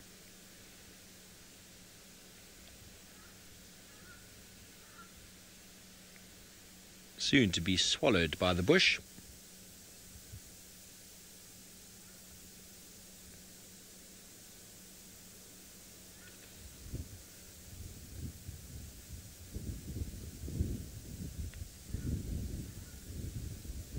I must say, you want to know if the populations vary or fluctuate with seasons? Most certainly do.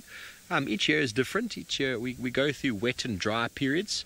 So when you get a very dry period, let's do the tick population. Most certainly the ticks will have an enormous difference in more wet seasons. We'll get a lot more ticks in the more wet sort of season than a dry season. It's also the occurrence of the buffalo. We didn't have buffalo in the area for most of this year that I know about, so they weren't able to bring the ticks in that are normally there to just eat us alive. So wet seasons you generally see an increase in ticks, and dry seasons you see a decrease.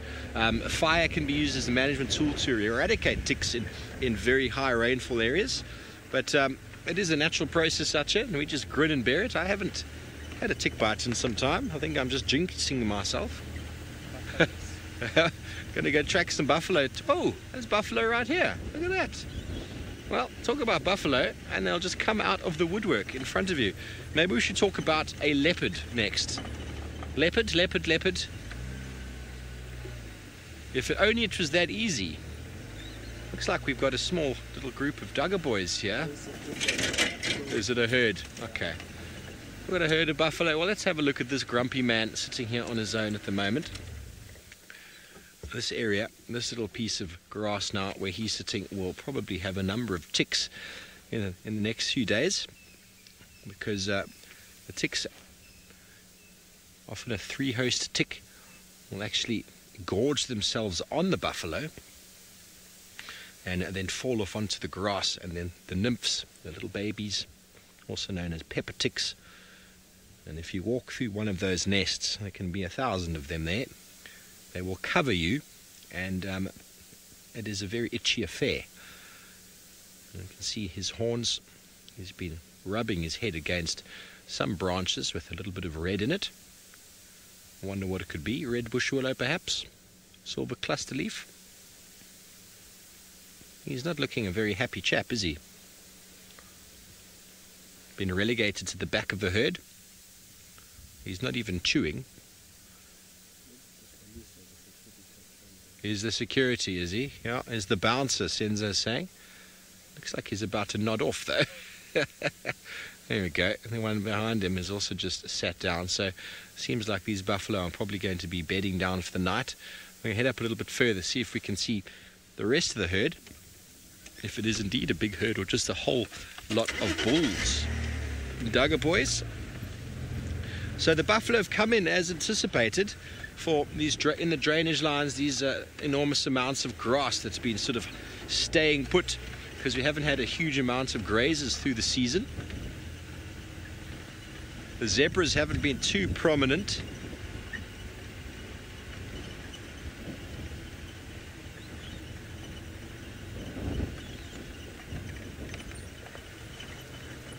Hello, Emma. You're a new viewer to the show. Welcome, welcome. I hope you're enjoying yourself so far. I'm just trying to navigate around these landmines of buffalo dung all over the place. You want to know if I've ever seen a video of, or ever seen a leopard or lion kill something? Well, yes, I have. I've seen lots of that, actually. The more and more, every day I work here, more and more things happen. This morning, we didn't see it happen, but we had wild dogs, and they killed an impala. And the saddest part about that whole story was the impala was a female, and she was pregnant, and the wild dogs actually removed the baby from inside of the mummy's tummy. The impala are going to be giving birth only in November time, so they're still about 2-3 months premature. And the wild dogs actually brought the fetus as a present to their youngsters. They had 6 puppies. Looks like she's got a wound. That could be from a horn. Buffaloes get a little bit feisty, and sometimes they will bash each other, and that looks like that could have been quite painful. Her calf behind her, you can see she's a lot more sort of lighter brown in color. That's a good indication of the youth. Oh, and the oxpeckers want to go straight for the wound. Shame. You saw that bird there.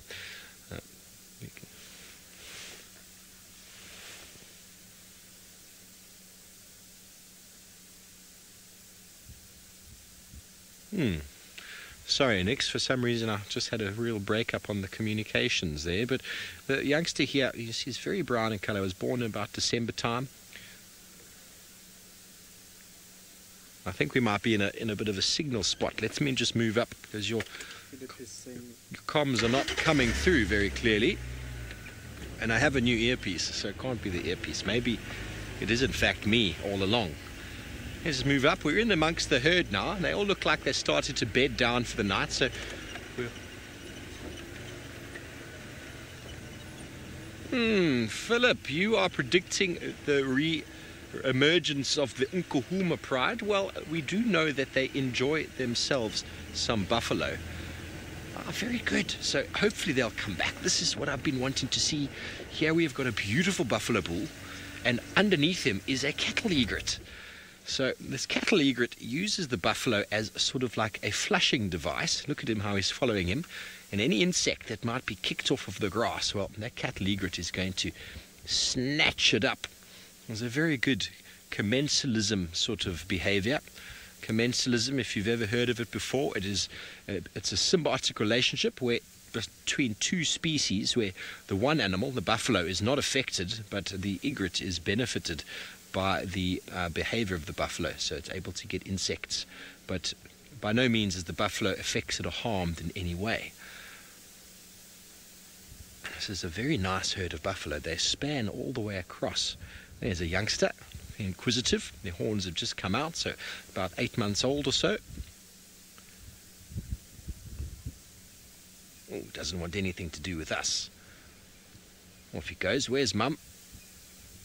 We've got a couple very sinister looking buffalo in the pathway right in front of us that are giving each other.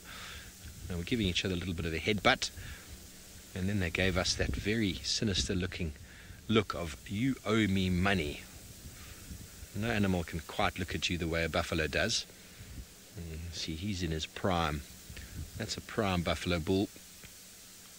Very good condition. The Senac, the baby buffalo, suckle for the first 8 months or so, but the females could invariably already be pregnant for next year's batch. So I think, I'm not 100% sure actually. I thought it might be between 6 and 8 months, but I think I might just be sucking that out of my thumb. Do you have any idea, Senzo? You know your cows, don't you? You've got a few cows back home. How long did the calves suckle for? I don't know. It's not confirmed. You're not sure, eh? Someone else looks after your cows. I wonder if anyone can answer that question for Senac. Let us know. How long did the calves suckle for? Well, that individual was still busy suckling, so I don't know if Mum was wanting it to still suckle. She could invariably be pregnant already for next season's litter, but not litter, calving. But that is a good question. Thank you for that one. If no one can answer that for me, I'll have a look into it when I get back. Okay, well, we're going to stay with the buffalo for a little while longer, see if anything sinister emerges out of the thickets. And in the meantime, let's go to Sydney and see if he's had any luck with those tracks.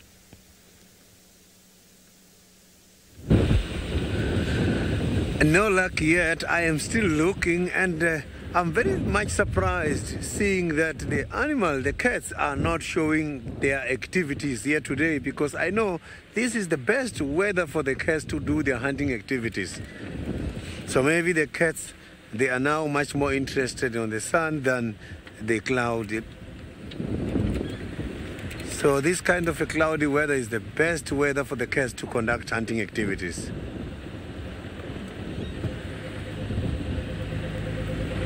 So I'm just now very close to the Twins Dam, where I am hoping to find something.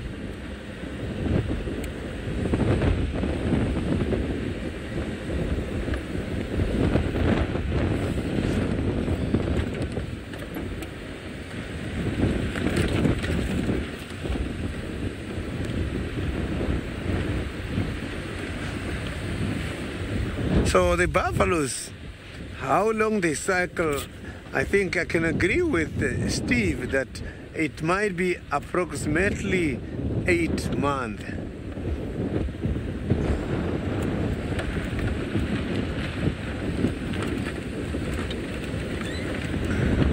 So I can see that here by the dam is also very much quiet.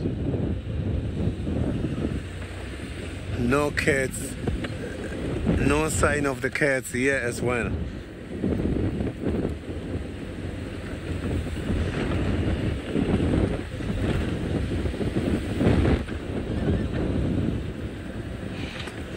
So I'm just checking here by the Muluwati drainage line, but also looks very much quiet.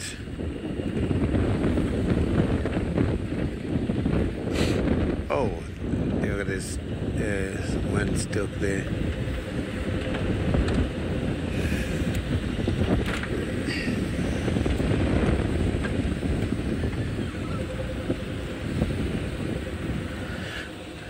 So now let's go back to Scott in the Mara and see how the Mara is doing.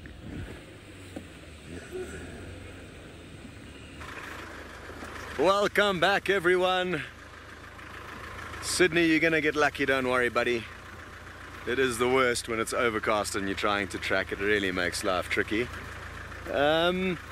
You've joined us at a good time, because we are about to arrive back at the Olololo Pride of Lions. There are many of them, not too sure how many actually at this point in time, but about, I think 15 or so. Earlier on we popped in and saw some of them. We only saw a portion of the pride. It seems like the other portion of the pride has come out from where they were hiding. So they're in two groups, it looks like, so they're not all next to one another in the time being. We have the fortunate privilege of not having to race back to camp like that guy over there, because we've got special permission to be out after dark. So everyone's busy racing either back to camp or out of the park to some camps that are outside the triangle in the surrounding conservancies, which are community owned. So soon we will have this whole magical playground to ourselves.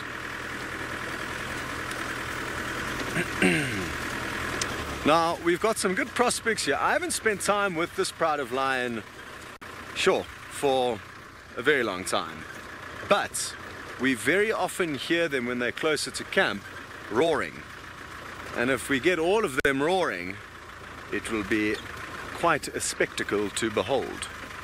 So let's hope that that is what we are going to be able to show you in the next hour or so before the safari comes to a close.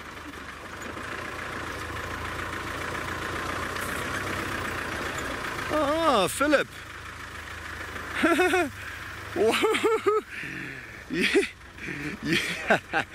You've mentioned why you love their olololo pride, or olololo, I think is the better way of pronouncing it. I'm pronouncing it with a funny accent. Why, I'm not too sure. And the reason why you like it is because you can type it with one finger. Good point. I'm not much of a typer myself. Trying to avoid the email and the typing. Not fond of the two things. But I am fond of lions, and there are many here. 1, 2, 3, 4, 5. So 5 in this little puddle. Ravinda, you would like to know, what does olololo mean? Well, it's the name of the mountain range behind us. I'm not going to try and show it to you. You've probably seen it a million times by now, Ravinda, because you're a local. James, let's have a look at that one lioness that's on the termite mound above this furthest one over there. There we go. So there's another one over there looking at the rest of the pride, which is to the vehicles, or next to those vehicles to the left. So that's what that line's looking at. And as James kind of widens out, you'll see where those other vehicles are. That's the bunch we looked at a little bit earlier. So we'll make our way down there in a little while. Oh! It looks like that youngster. It looks like a young lion running off to greet them. We spent a lot of time with these lions when they were tiny, growing up, when we first arrived here last year. Justice, I've got a park ranger with us called Justice, so I'm just going to ask him if he knows what olololo means. Does it have a meaning, or... And? Its meaning is something to do like this. Bend the other heel, not the other one. The flat here is olololo. Okay. Uh-huh. Okay. Kitu kama valley, ama? Okay. Olololo means a valley. It sounds like that is the translation. Thank you very much, Justice. So yeah, I guess the Olololo escarpment creates one edge of this massive kind of basin that we are in here in the Mara ecosystem. So there we go, Ravinda. Thank you, Justice. Justice has got very, very sharp eyes, so we're very fortunate to have him on board with us. He often finds animals for us. John, you'd like to know, how do lions pick which females to mate with? It's a good question. Obviously, they need to wait for the females to be in season. And then, in the event that 2 lionesses are in season and 2 big males, part of a coalition, come across those 2 ladies, it's, yeah, I wonder how they work it out. You know, whether they have a discussion and like, okay, buddy, who do you like? I like Susie. Would you mind? Nikki just said in my ear, boys aren't fussy. I would disagree strongly to that comment of yours, Nicola Austin. Maybe some boys aren't as fussy as others. And I guess I did an Instagram post today in which I said animals are just like humans in that not only do each of their looks differ, but also their personalities. So, you know, some lions may be fussy and some male lions might not be. Just like us as humans, all of them look slightly different. It's very difficult for us as humans to be able to distinguish between different animals, as it can often be difficult for us as humans to kind of notice differences in different races that we're not used to spending time with. That's often the case in my travels that I've noticed. So yeah, something interesting to think about. When Nikki and I spent a lot of time up in an area called Samburu in central Kenya, we had a whole bunch of resident dik-diks. They're very, very cute antelope, tiny little antelope, very small, with a funny little nose that they can extend and elongate either to help cool down, and also when they alarm call, they go "Prit, prit," and this thing goes from here all the way under their chin. It's incredible, their nostrils, so they can extend it almost like a trunk. Anyway, because we spent so much time in that camp and not on safari, we got to know those dik-dik very, very well, to the point that Nikki and I would be walking around and being like, oh, she doesn't have the most fortunate looks, does she? Or that guy's got quite a puffy face, doesn't he? But that obviously indicates that we were spending far too long in one place looking at the 5 or 6 little families of dik-dik. Yes. Very good. I think we should go and have a look at the other lions and see if they aren't looking a little bit more lively than this bunch.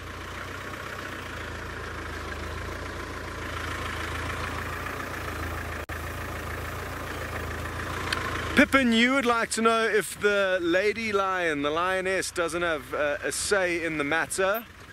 Definitely not. If she is in season, she will want to mate with a male, and it's up to those males to fight over her and get the rights to mate with her. In the event that it is only one female and 2 males arrive onto the scene, even partners, coalition partners, they will often fight over her. There won't necessarily be a civil discussion like there may be in the event that there's one each. And yes, then the biggest, strongest lion will have his way. And she knows full well to obviously just accept that, because that's just how it works out here. Very good, Pippin. Thanks for your question. We are going to get into a better spot here and send you back to Steve while we do so. Sorry about that. We just had to move forward a moment because we've been watching this buffalo bull position himself. His friend lay down on him. He's now put his back on his friend, and he's got the most amazing chewing action going on there. And then Bob on the left decided, well, he wanted to photobomb the whole shot. Hang on a second, wait, let me just vomit in my mouth. There we go, back to the rumination. I find it so incredible. We sit and watch these animals regurgitate their food. And there you can actually see, when you go in, you can see that the teeth, you've got teeth on the bottom jaw, and it's just a palate on the top. Just a very hard palate. There's no teeth there. No teeth for clipping the grass. But the molars are there at the back. That's where the grinding happens. But the buffalo basically clips off the grass using the top palate and those teeth. So it means that they can't really feed very low to the ground. Their mouth is quite large. So they basically just munch on the grass and rip it as they get to it. It generally has to be they favor quite long grass. And being a ruminant, they obviously want to get the best quality they possibly can. After feeding for a few hours, they'll then go and do exactly what they're doing now, sitting down in a herd in the rumination position. You can see it there. That's the classic rumination position with the legs tucked up underneath. And as they are chewing, you can see the individual that is chewing there in the middle. Okay, Bob is going to photobomb again. Maybe he's going to go lie with his brothers. Let's go see what happens here. He might feel that he's missing out on all the action. There's a good chance he's going to find a nice spot right there next to him. So while the animals are busy chewing like that, they're in a completely meditative state. And if their body is resting, well, their entire body is actually resting when the mind is at rest. So it's equivalent to sleep. So that's one of the benefits of being a ruminant. You don't actually have to physically sleep. You just have to go through the processes of chewing the cud after you've been feeding all day. Sit down, chew it some more. Only downfall, I suppose, is the regurgitation in your mouth constantly. So thank you, James. James has given the feedback that it's about 15 months of suckling, which probably is a lot more than I thought it was. But thank you for adding that information, James. It seems about right now. The buffalo are a little bit bigger, so I suppose a little bit longer in their time with mum. There we go. Hello. But I still eat a little bit of grass, can't you see? Some is in my mouth. There it is. Whoop. Very pretty. They are very cute. Very cute. You're going to grow up to be a very strong buffalo, aren't you? Yes, I am. Yes, I am. You don't see the youngsters doing much rumination due to the fact that they obviously get a lot of milk still. They do still feed, they still do a bit of grazing, but most of the nourishment is coming from the milk. And obviously the adults need to get the nourishment so as they can provide enough milk for the youngsters. And in times of drought, well, it's the weak females that take the biggest strain, and their offspring, and the older bulls as well, or the older females. And generally the strongest, as we know, will survive, and that is how through the many centuries of animals being on the African continent we have got the strong genes that we have today, because those that weren't able to survive the harshest of environments, well, they didn't make it through. And there is a female. You can see the difference in the size of the boss on the top. I know we talk about it a lot, but it's important to understand the difference between the male and the female, so as to identify the different herd type structures. Bulls on their own could invariably act quite differently to a breeding herd itself. Hang on one more second. Let me just vomit in my mouth one more time. There we go. Cheeks full of grass, chew, churning it up, covering it in saliva. That's the reason why the buffalo need to drink so much water, producing enormous amounts of saliva, which by breaking up and chopping up the particles, they then get coated in the saliva, which is full of bacteria, full of microorganisms, which do the breakdown of those particles. And in the second chambered stomach, after they've been absorbed through there, well, all of the nutrients as well as the protein generated from the bodies of the microorganisms are re-ingested into the body, and as much moisture as possible is taken out. But if you've seen buffalo dung before, you'll notice it is very wet and sloppy. They don't have the best adaptation to water retention. Nothing like the giraffe. Giraffe makes very hard pellets, a very concentrated urea that comes out because they've got a modified kidneys, which reabsorb as much water as they possibly can. And when they urinate, it's very bright orange. And the buffalo, not so much, meaning they have to drink a lot more, so far more water dependent. Well, very good. These buffalo are not going anywhere for the next few hours, so we're going to do a little bit of a scan around and go around the other side and see maybe if their smell has attracted the presence or the attentions of any of the big and hairies with the claws and teeth. You know what I mean. It's lovely to see the nkuhumas. I've heard reports that the avoca males are far in the north, so we won't be seeing them today. But the buffalo herds are coming in and out of Djuma on a regular basis now, as you know, and they will always attract the attention of big and hungry lions. So hopefully we'll manage to see it. This is probably one of the biggest herds I've seen in the area. Okay, well, let's have one more look at this grumpy little bull here, who I would not like to meet in a dark alley. And he wouldn't like to see lions, but maybe lions wouldn't like to see him. Very good. From many buffalo to many lion, I guess it's all relative. You'll never have a pride of lion as big as the herd of buffalo that Steve's watching. As far as I can tell, there seem to be... Oh, you can possibly have heard that. Ooh. It's just to the left of that one, James. It's this lioness that's got her head up, that's been letting off one or two contact calls. Yeah, this one over here. So you did hear that soft ooh, and it sounds like and looks like this lioness is trying to contact some missing pride members. Like I said, there only appear to be 13 here. Now that biggish male, I haven't seen him properly yet. I'm not sure who he is, or where he fits in exactly. But again, my knowledge on this pride is actually embarrassingly not very up to scratch. My bad. So it'll be interesting to see him when he gets up, and it'll also be interesting to see how many lions actually do come to the party, hopefully by the end of the safari. You can definitely see she's the one that's calling out every now and then. So she must be missing one of her family members. Proud Cat Mama, you would like to know which part of Africa has the highest density of lions? I don't know, but I would guess probably South Africa. There we go. Come on, give us a proper roar. Not these soft, half-hearted ones. If you give a proper roar, maybe your friends will hear you.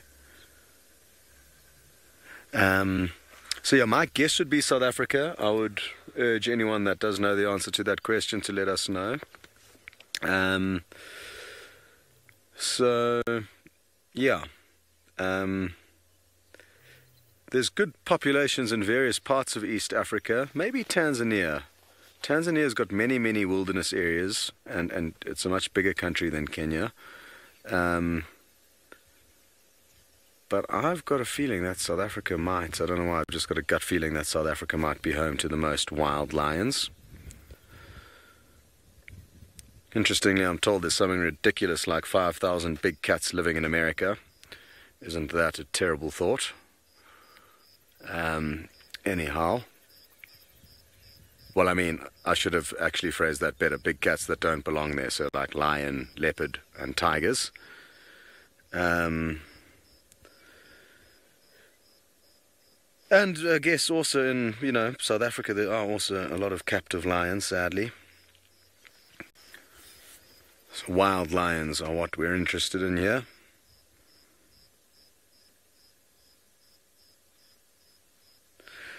One of you, I can't remember who it was asking if all 9 young sub-adult males are still in this pride. I'm not too sure. James, let's have a look at these ones at 3 o'clock quickly. They seem to be providing some new found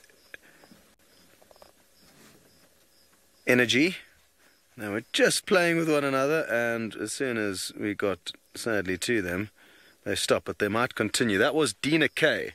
So you were wondering if there were 9 young sub-adult males still here. The one that was leaving there was a male. Thank you, Nikki Austin, for your help. That one also looks like a male to me. You can see he's got a little bit of a goatee developing under his chin, on his neck rather. So yeah, we'll have to just try and keep on top of things and work out whether they are all in fact here. Oh, nice big yawn coming. Your teeth still have a little bit of growing to do.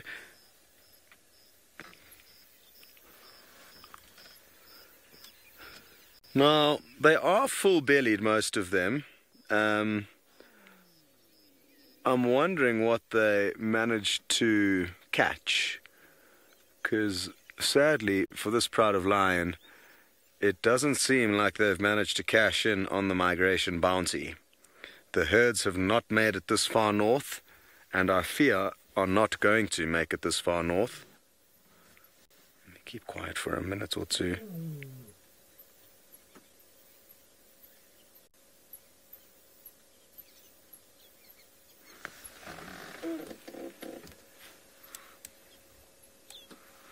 I was hoping she was going to roar.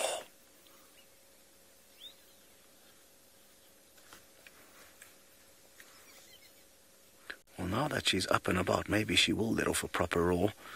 Ooh, she's in great shape. Very, very pretty lioness.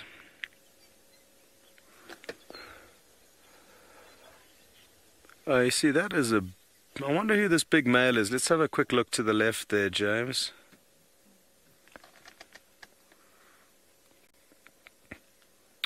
Who are you?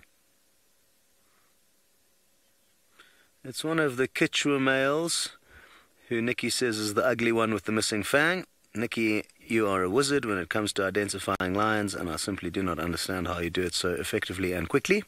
But I'm glad you are directing the show. Nikki's saying, don't say ugly. I didn't say he was ugly. She wasn't being nasty. She just, wasn't expecting everyone to hear that, but I thought I would share it because I thought it would be quite funny and make her feel awkward, which I think worked.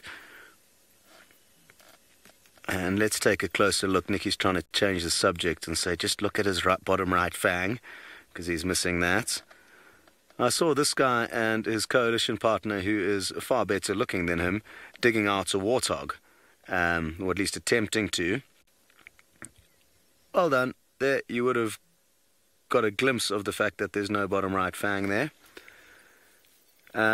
So this guy seemed to be like he was more proactive. He was the one that was doing most of the digging. The other kind of pretty boy was just sitting on the side, letting his mane blow in the wind. And we got to the scene at probably 6:45 in the morning. And this was when my folks were out here. Oh, a little phlegm and grimace. He's smelling where that lioness urinated earlier. And thus better processing the smell by grimacing like that. So at 6:45 we got there. We stayed with them until about 7:30. And then I thought, you know what, we can't just sit here all day. We need to rush you off to a very nice bird, and then I will continue my story about these guys trying to dig out a warthog. Goodbye. Thanks, Scotty. Fantastic that you're still with those lions. We have managed to find another bird today, and this time, again, another raptor, the smallest, I think, of the raptors in this area. A crepuscular raptor with eyes in the back of its head. You can see that it's actually looking away from us right now. It's going to have a little poo. You can see the false eyes. Oops, off it goes, just in time. That was the pearl-spotted owlet. Very, very small guy. It's only about this big. Very, very cool. And off he goes. Well, nice to find them. Got a little bit of Taylor's luck today with the owls. Although it's the first one I've seen. She seems to find owls constantly. I believe it to be a good omen, finding owls. Wisdom. Wisdom. We were discussing it last night about the interest in encouraging locals to, in South Africa that is, to sort of embrace owls due to their predatory nature of catching pest sort of disease spreading animals such as rodents and mice. Mice are rodents, I suppose.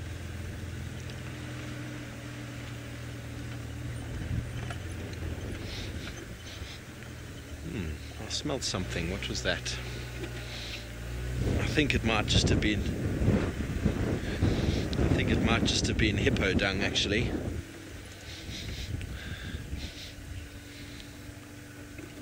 I've still got wild dog smell in my nose from this morning, and it was almost that sweetish sort of wild dog smell, but it's actually just hippo.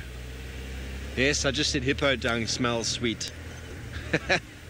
I think because it's been an overcast day all day. There's been no time for the hippo dung to dry, so it's still got that very fresh sort of fragrance from last night. You know, if you're drinking a nice Sauvignon Blanc, you'll say it's got that very fresh cut grass sort of flavor or smell.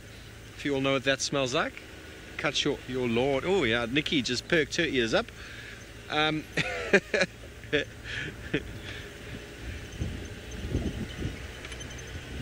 Okay, well, seeing as we've lost all of our huge amount of activity there with our little owl, we're going to see what else we can find. We're heading up towards Buffelshoek Dam now, hoping we'll bump into something soon on the way. But in the meantime, let's go back to Scotty D and his cats. Well, I'm glad you got a glimpse of that little owlet. They're very, very cool birds. We have repositioned ever so slightly, and I'm feeling confident that we are going to get spoilt and hear these guys let off a bellowing roar. We've still got time on our side. So as I was saying earlier about the story with the big male that we were looking at earlier and his coalition partner, we left the scene at probably 7:30 in the morning. Brent went past on his way home just after drive. Let's check the big male, James. I don't know if the IR will reach him. He's just pricked his head up. I don't know what he heard, but he popped up very quickly.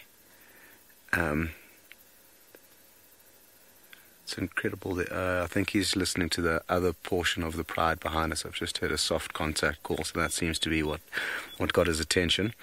Anyway, this individual and his coalition partner then were still trying to dig the warthog out at about 10 a.m., 3 hours after we kind of came across them. when Brent was heading home. And then I came past at about 11:30 with my folks, and all that remained was the skull of a warthog.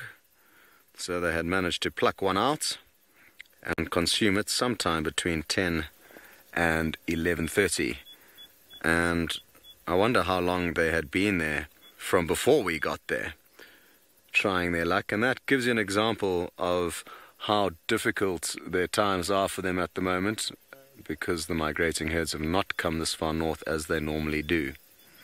Carrie, you would like to know how far will the contact call travel for? How awesome is this? I'm pacing straight towards us. Carrie, for our ears, I mean, I could just faintly hear those ones calling behind us, and that was probably 100 or 200 meters away from me. Obviously their hearing's much better, so I don't know how far a lion would be able to hear a contact call from. Maybe half a mile when they're just letting off these soft calls, the contact calls. Yeah, that would be my guess. It really is awesome how affectionate these beasts can be when they decide to be, which is a lot of the time, I guess, unless there's food on the table. They are very, very affectionate with other pride members. Proud cat mama, at what age would a lion start to roar? I think all these youngsters that are just in and around a year plus of age, they'll start contributing to the roaring. We will see shortly, hopefully. So yeah, I'd say from a year old and upwards thereof.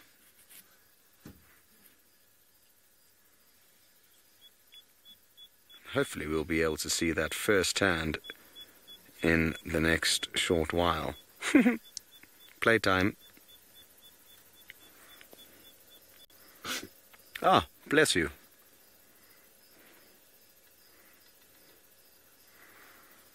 So it seems like this guy wants to probably go and catch up with the other portion of the pride, which is behind us.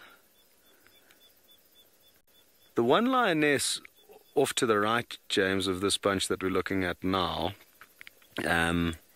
she's looking very, very intently in that direction and has been for quite a while, and I'm pretty sure she is the individual that has been letting off all the contact calls. So it'll be interesting to see if any other lions don't come running in onto the scene. Only time will tell. Very good. Steve has found a zebra. Thank you. We have indeed. We've moved on from the buffalo.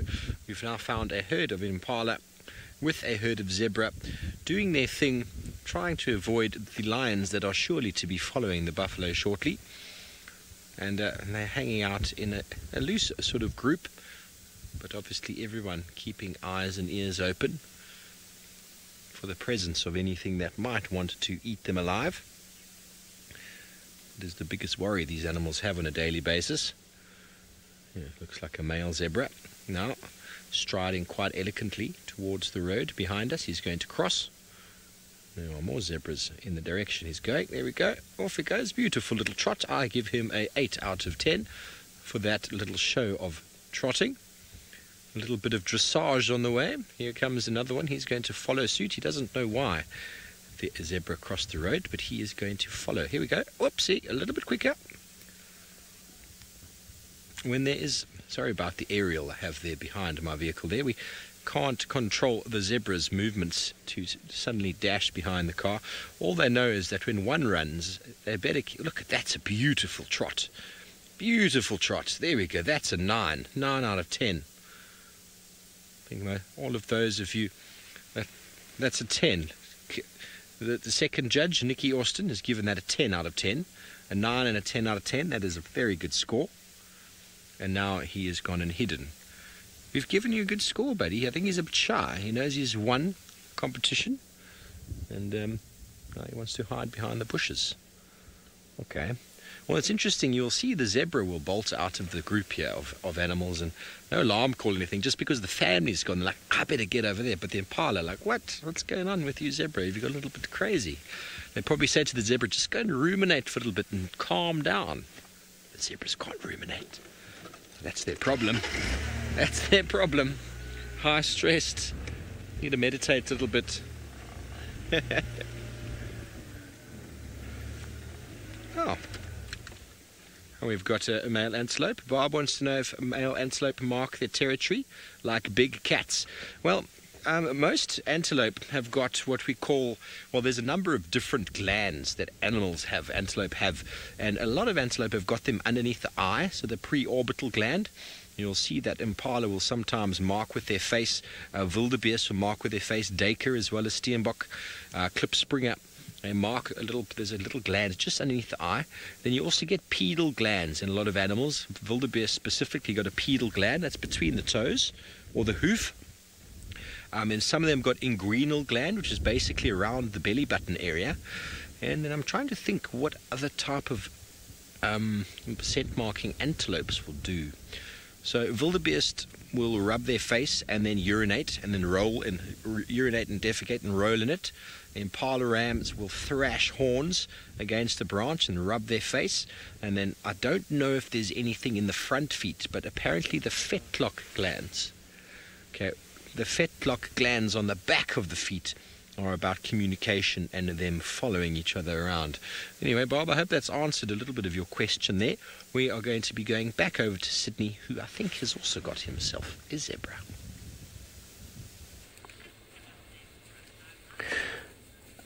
It's the time to go back home now. You can see I've got a group of zebra now.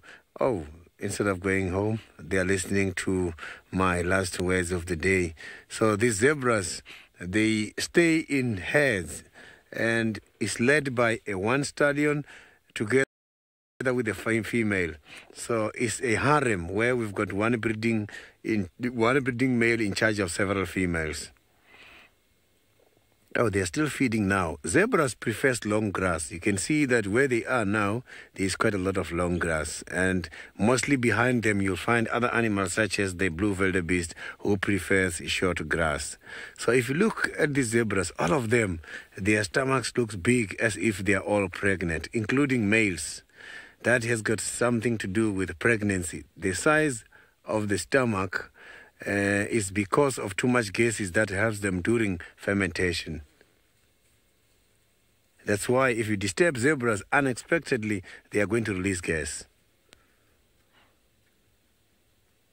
But zebras, they are not like the termites, which are small insects, which can release quite a lot of gas, the gas which can be able to facilitate the global warming. So zebras has got big gas, but their gas, compared to the gas produced by the small termites, they don't have such a big negative impact. But for the termites, is the one that is becoming a main source of global emission. So it's very interesting to see that the small insects such as the termites are contributing a lot towards this kind of global emission. But the big animals, they are causing less impact. But some other big animals such as cattle and buffaloes, of course, those ones can cause quite a lot of methane gas too, which can facilitate the global warming. So I am just going to carry on now and get to the tree house dam area and see if maybe any of the nocturnal animal is going to. Now let's go to Scott by the Masai Mara while I'm going to tree house dam to see if any animal is going to show up there. Good luck, Steve. I am hoping that in the next few minutes these guys are going to roar. The lioness that's closest to us, kind of in the sense of your frame, she let off about 2 or 3 louder calls earlier, and I thought that it was going to get the rest of them going, but maybe they're just warming up. Hopefully, though, in the next few minutes they get their act together Still looking intently in the same direction she was earlier, as is he. So whether they know that they left other Pride members there sometime last night, or they can hear them now, I'm not too sure. It could be either of the two, or a combination of the two.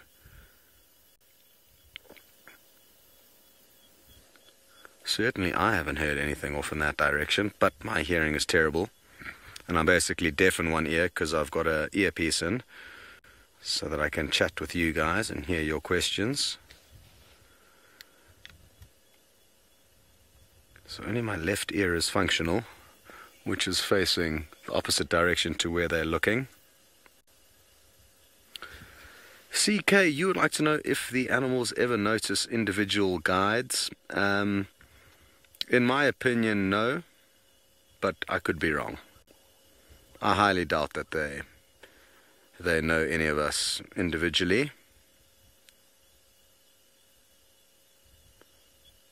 Nicky's just said to me, or guides in general. I don't understand what that means. I.e., can they distinguish a guide from a regular tourist? Or where are we going with this?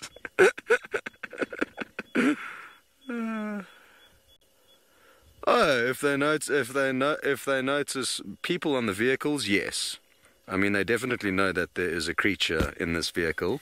They lock eye contact with us from time to time, and they know what eye contact is, and that we are a living beast. But I don't think they know that I'm Scotty D, and that Stevovo is Stevovo, nor Sydney, Sydney.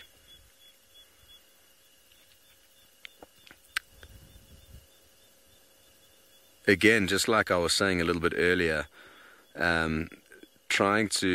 for us to be able to notice differences in different species to us can be difficult, and it will be equally difficult for them, whereas them recognizing other lions will be far easier, if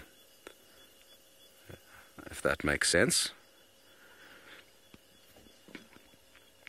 I mean, I guess maybe you'll get, like, you know, rare scenarios where there's a park where very few people go, and maybe there's a film crew that's filming. Come on, give us a roar. She started. Come on.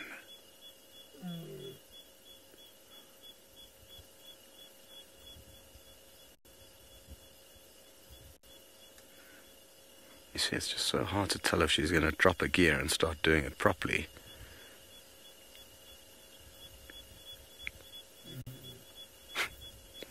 Not looking very convincing at this stage, but hopefully she'll prove me wrong.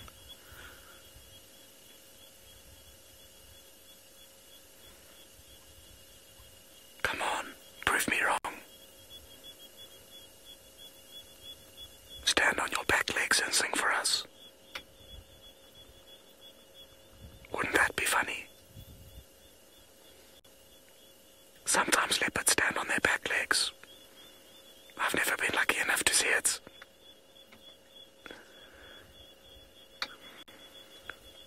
But I'm told you guys can hear all the little crickets and frogs and chirps and cheeps as the nocturnal critters come to life. Beautiful.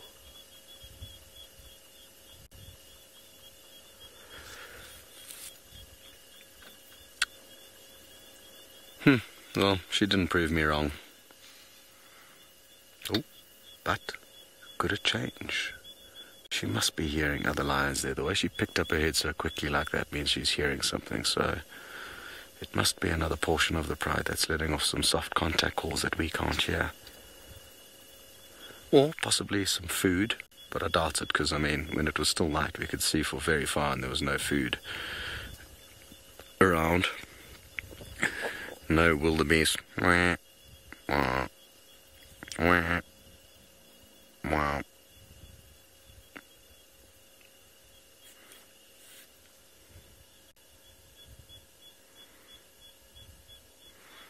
I can't remember if I finished answering a question earlier or if I got interrupted for some reason. I think I did for the pearl-spotted owl. I think I think I forgot about somebody. I forgot who you were. But your question was if all 9 males will stay together. And when they kind of disband, will they form a coalition of 9? They could. They could well. But it's uncommon to get a coalition that size. There was a young coalition of 9 males in the Manyeleti to the north of the Sabi Sands. And that was Philip. Thank you very much, Nikki, for reminding me. There was a coalition of 9 young males that kind of broke away from their pride, which is normal, to start kind of setting up their own operation. But those 9 males are no longer all together. You'll probably find a few get killed along the way, or they... Here goes. Come on.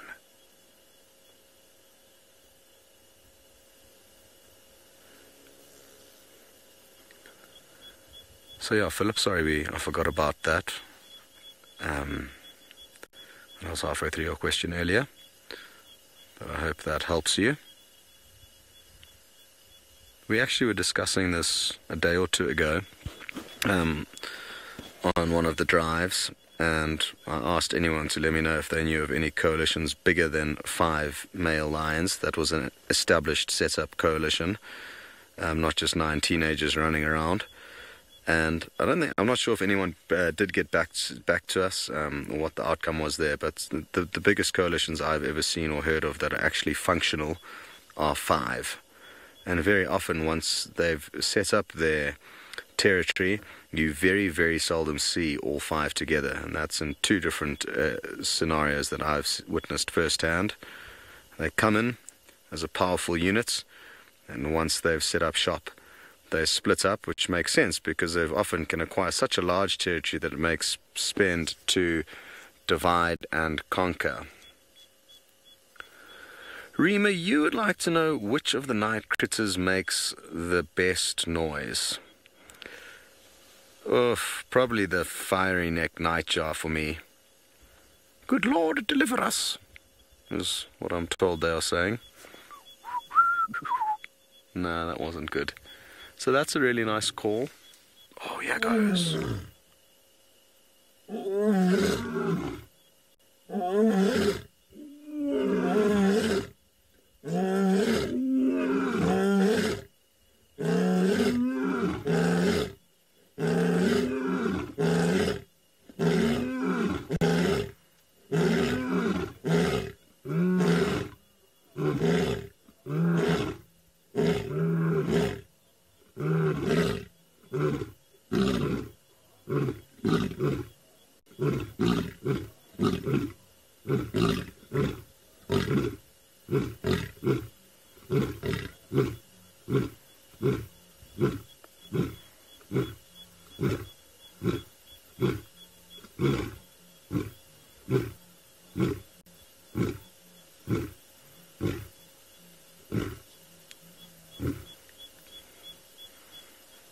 Sure.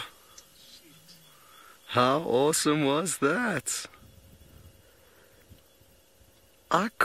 They took us by surprise there. That was so cool. I'm very happy they ambushed all of us. I'm also astonished at how long this mail went on for. Some of you may have thought the stream was broken, like it was stuck on repause. And Nikki's busy roaring to me through the earpiece. She's a very happy lady, as I'm sure a lot of you are as well. How special to share that with you guys. Well done, Lions. Thank you very much for singing so beautifully. The reason why I think that male did continue going for so long is that the other portion of the bride behind us was also roaring, but I think they started after these ones, and that's why he wanted to keep going so he could have the final say, is my theory as to why it kept going at the end there. Absolutely epic.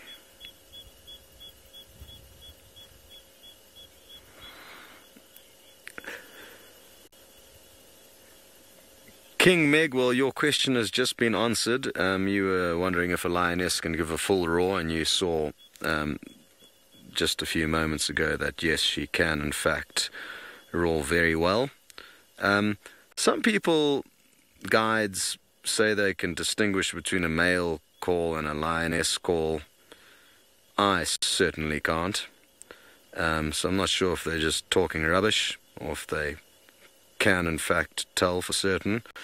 I mean, to be fair, you would have thought I would have been able to kind of either disprove that theory by now, but if I don't believe in it, but I haven't been able to catch anyone out, so to speak.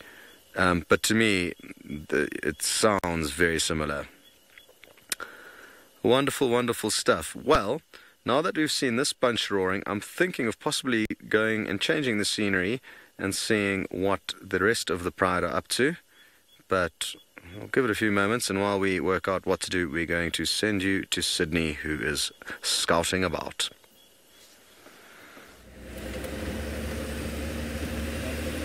There? I am now looking for some of the nocturnals, those animals that are active now at night, and I can see that it is very much quiet at the moment. I have been shining my spotlight trying to see if I can find something here, including bush babies as well. Difficult for me to find the bush babies here in Djuma. I haven't seen the bush baby. Or maybe I've seen them once, I cannot remember.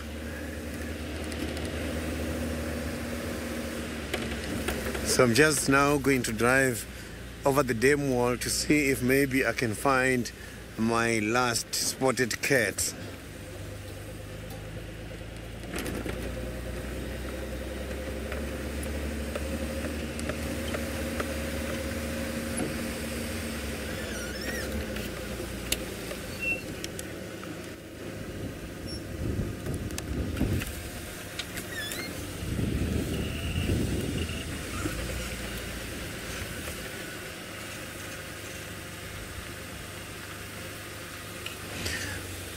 Rima, the one which makes the best noise ever at night, it is the spotted eagle owl. The spotted eagle owls makes a very interesting noise like And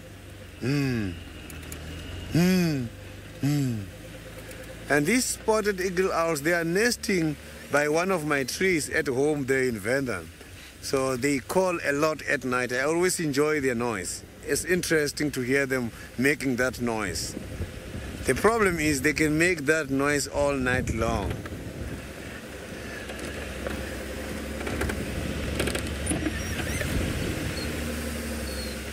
I've just picked up some lights right there.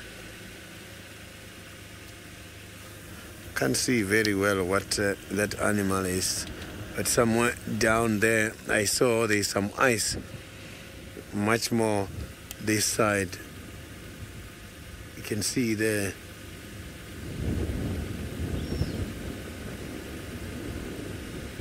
It doesn't look like, it seems like it's a small animal. Yeah, somewhere there I managed to pick up some ice, but you can see now that animal is shy. I cannot see it anymore. So I'm just gonna carry on to the other side of the dam wall and see if we can find something interesting on the other side here.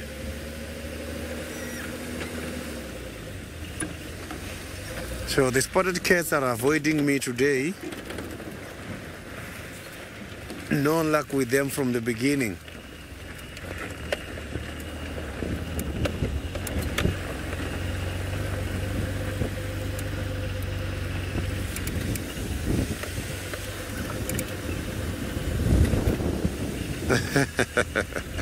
Yeah, no, that is true. It's because I've been very lucky with the other animals already.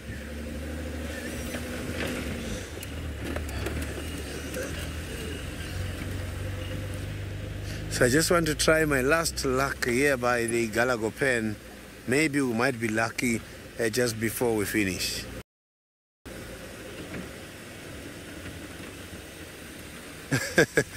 Sinek, the animal which makes the most scary noise at night. I am going to think about that animal now, because there is quite a lot of animal which makes quite a lot of scary noises, but obviously it's not the lion.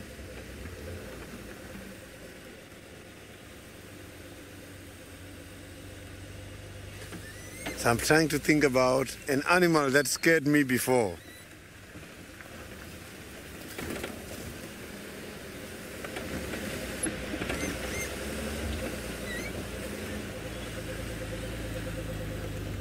So now let's go to Steve while I'm thinking about the animals that scared me before. Coming back shortly, I will explain to you.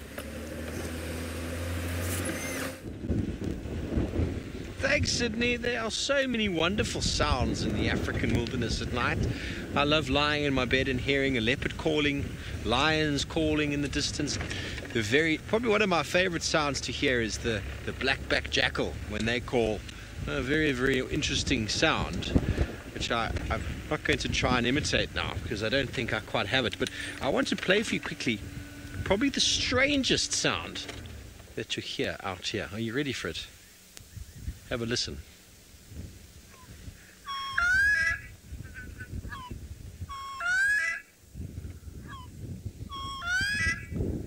Isn't that just the strangest call you've ever heard? And that is the call of the bronze-winged courser. It's one of our nocturnal birds. Let me try and get you a nicer picture. There's the drawing of it. Nocturnal birds, we often find them in the road at night. You sometimes think they're a thick knee. You see that big, oopsie, that big eye. Let me just move across and get you a nice photo of it. There we go. We're in the infrared, so you can't see the colors, but there are orange legs. It's a very pretty bird, in fact, but the call is a very, very strange call. Anyway, we probably see one, and we see them actually quite regularly, but the first time I heard that, I was so confused. What is making this really strange sound? And yeah, that was what it was. That is a nighttime critter. A critter. That is a nighttime critter. A bronze-winged courser is a nocturnal bird with a very large eye, and you often find them just in front of the car at night. They jump up in the... that's not a nice sound, but I do like the sound of the black-backed jackal. I love the sound of the black-backed jackal. It really brings back memories of being in the bush. But there's nothing nicer really than hearing lions when you're in your bed, just hearing them calling in the distance. I really enjoy it. It's hard to say. I love the sounds of the African wilderness. Scott, old Captain Blackbeard himself, said he likes the nightjar, fiery-necked nightjar. That's a great call as well. If you're wondering why I'm calling him Blackbeard, well, he won the pirate competition last night, so he's now Blackbeard, an elusive pirate with an Irish accent. Scotty D.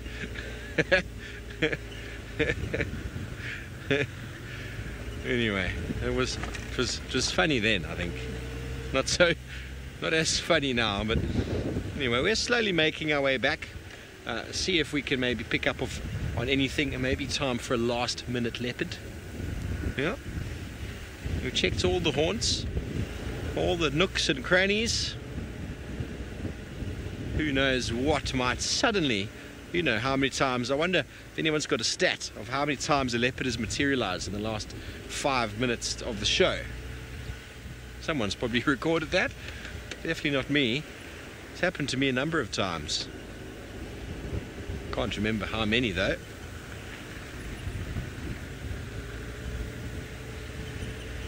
So Sydney was looking for some bush babies. We've seen a couple already, but they just don't stick around.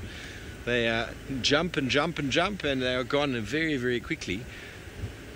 One sound of the thick-tailed bush baby, which is probably the nastiest sound you'll ever hear in the bush, is a very crying sound. It's the kind of sound you might expect if you get attacked by a hyena.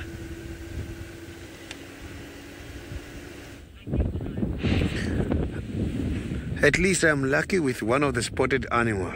You can see the spots there. It's not a cat. Yeah, very close to the cats. I've got the spotted hyena there here around the Galagopan area.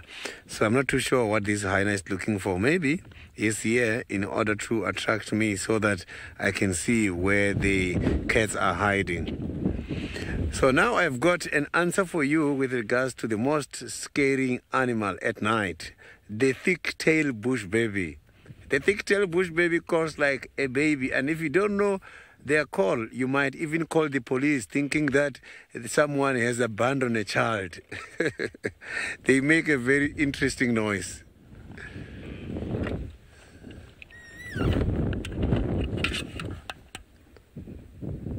So I'm just trying to check here. So thank you very much for that comment. Yes, the hyena sighting to me is very interesting because I'm battling to find the spotted cats this evening. But maybe let me follow him. I can see where he's going. Maybe he's going to lead me to something. Maybe this hyena is going to lead me to something. So I'm going to rely on the hyena at the moment for navigation and orientation.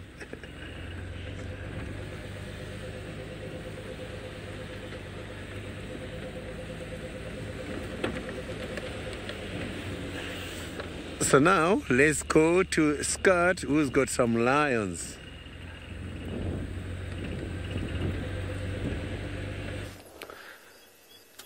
Yes, the thick-tailed bush baby makes a very strange and eerie noise.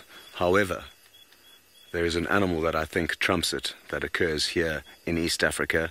It is a tree hyrax. They are nocturnal beasts, and they make a sound a little bit like this.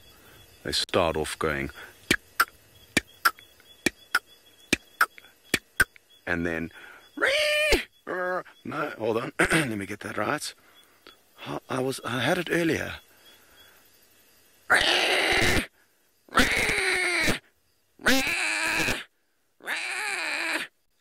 Ooh, sounds like somebody's being murdered.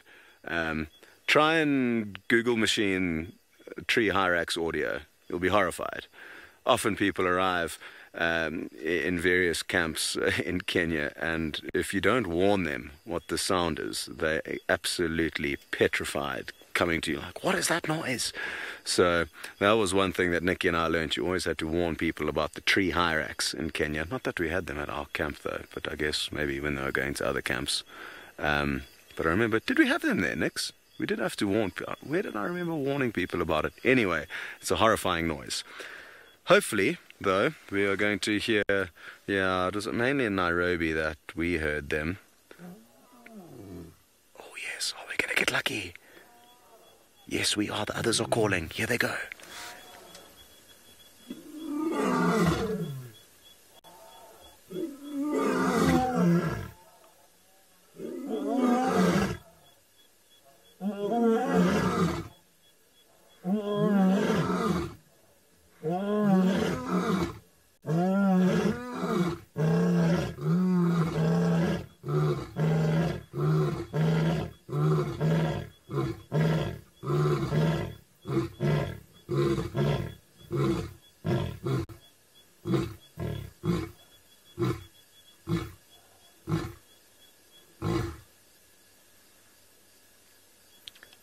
Epic.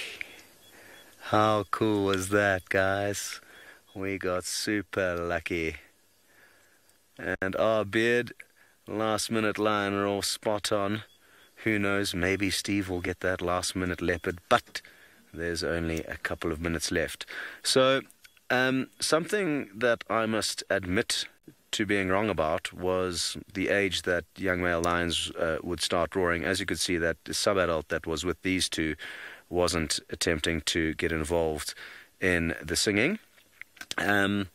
So, yeah, maybe it's, I don't actually know, maybe it's from around 2 years of age, because that individual certainly didn't look like it was even remotely interested in joining the rest of the pride. But very happy to hear that all of you guys absolutely loved that roaring. I'm going to have to reposition the vehicle quickly. Otherwise, we are going to have no more lions to look at for the last few seconds of the show.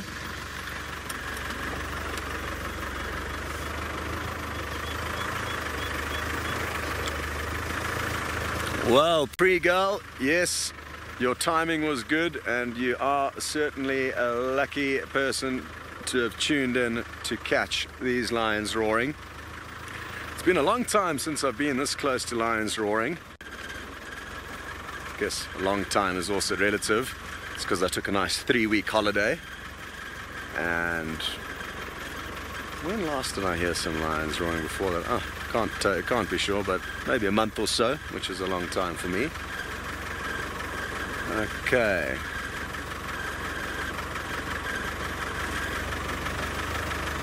I'm just gonna stop here and let James film this male drifting off into the distance. Oh, it may not be as pretty a picture as we were hoping for to end the show.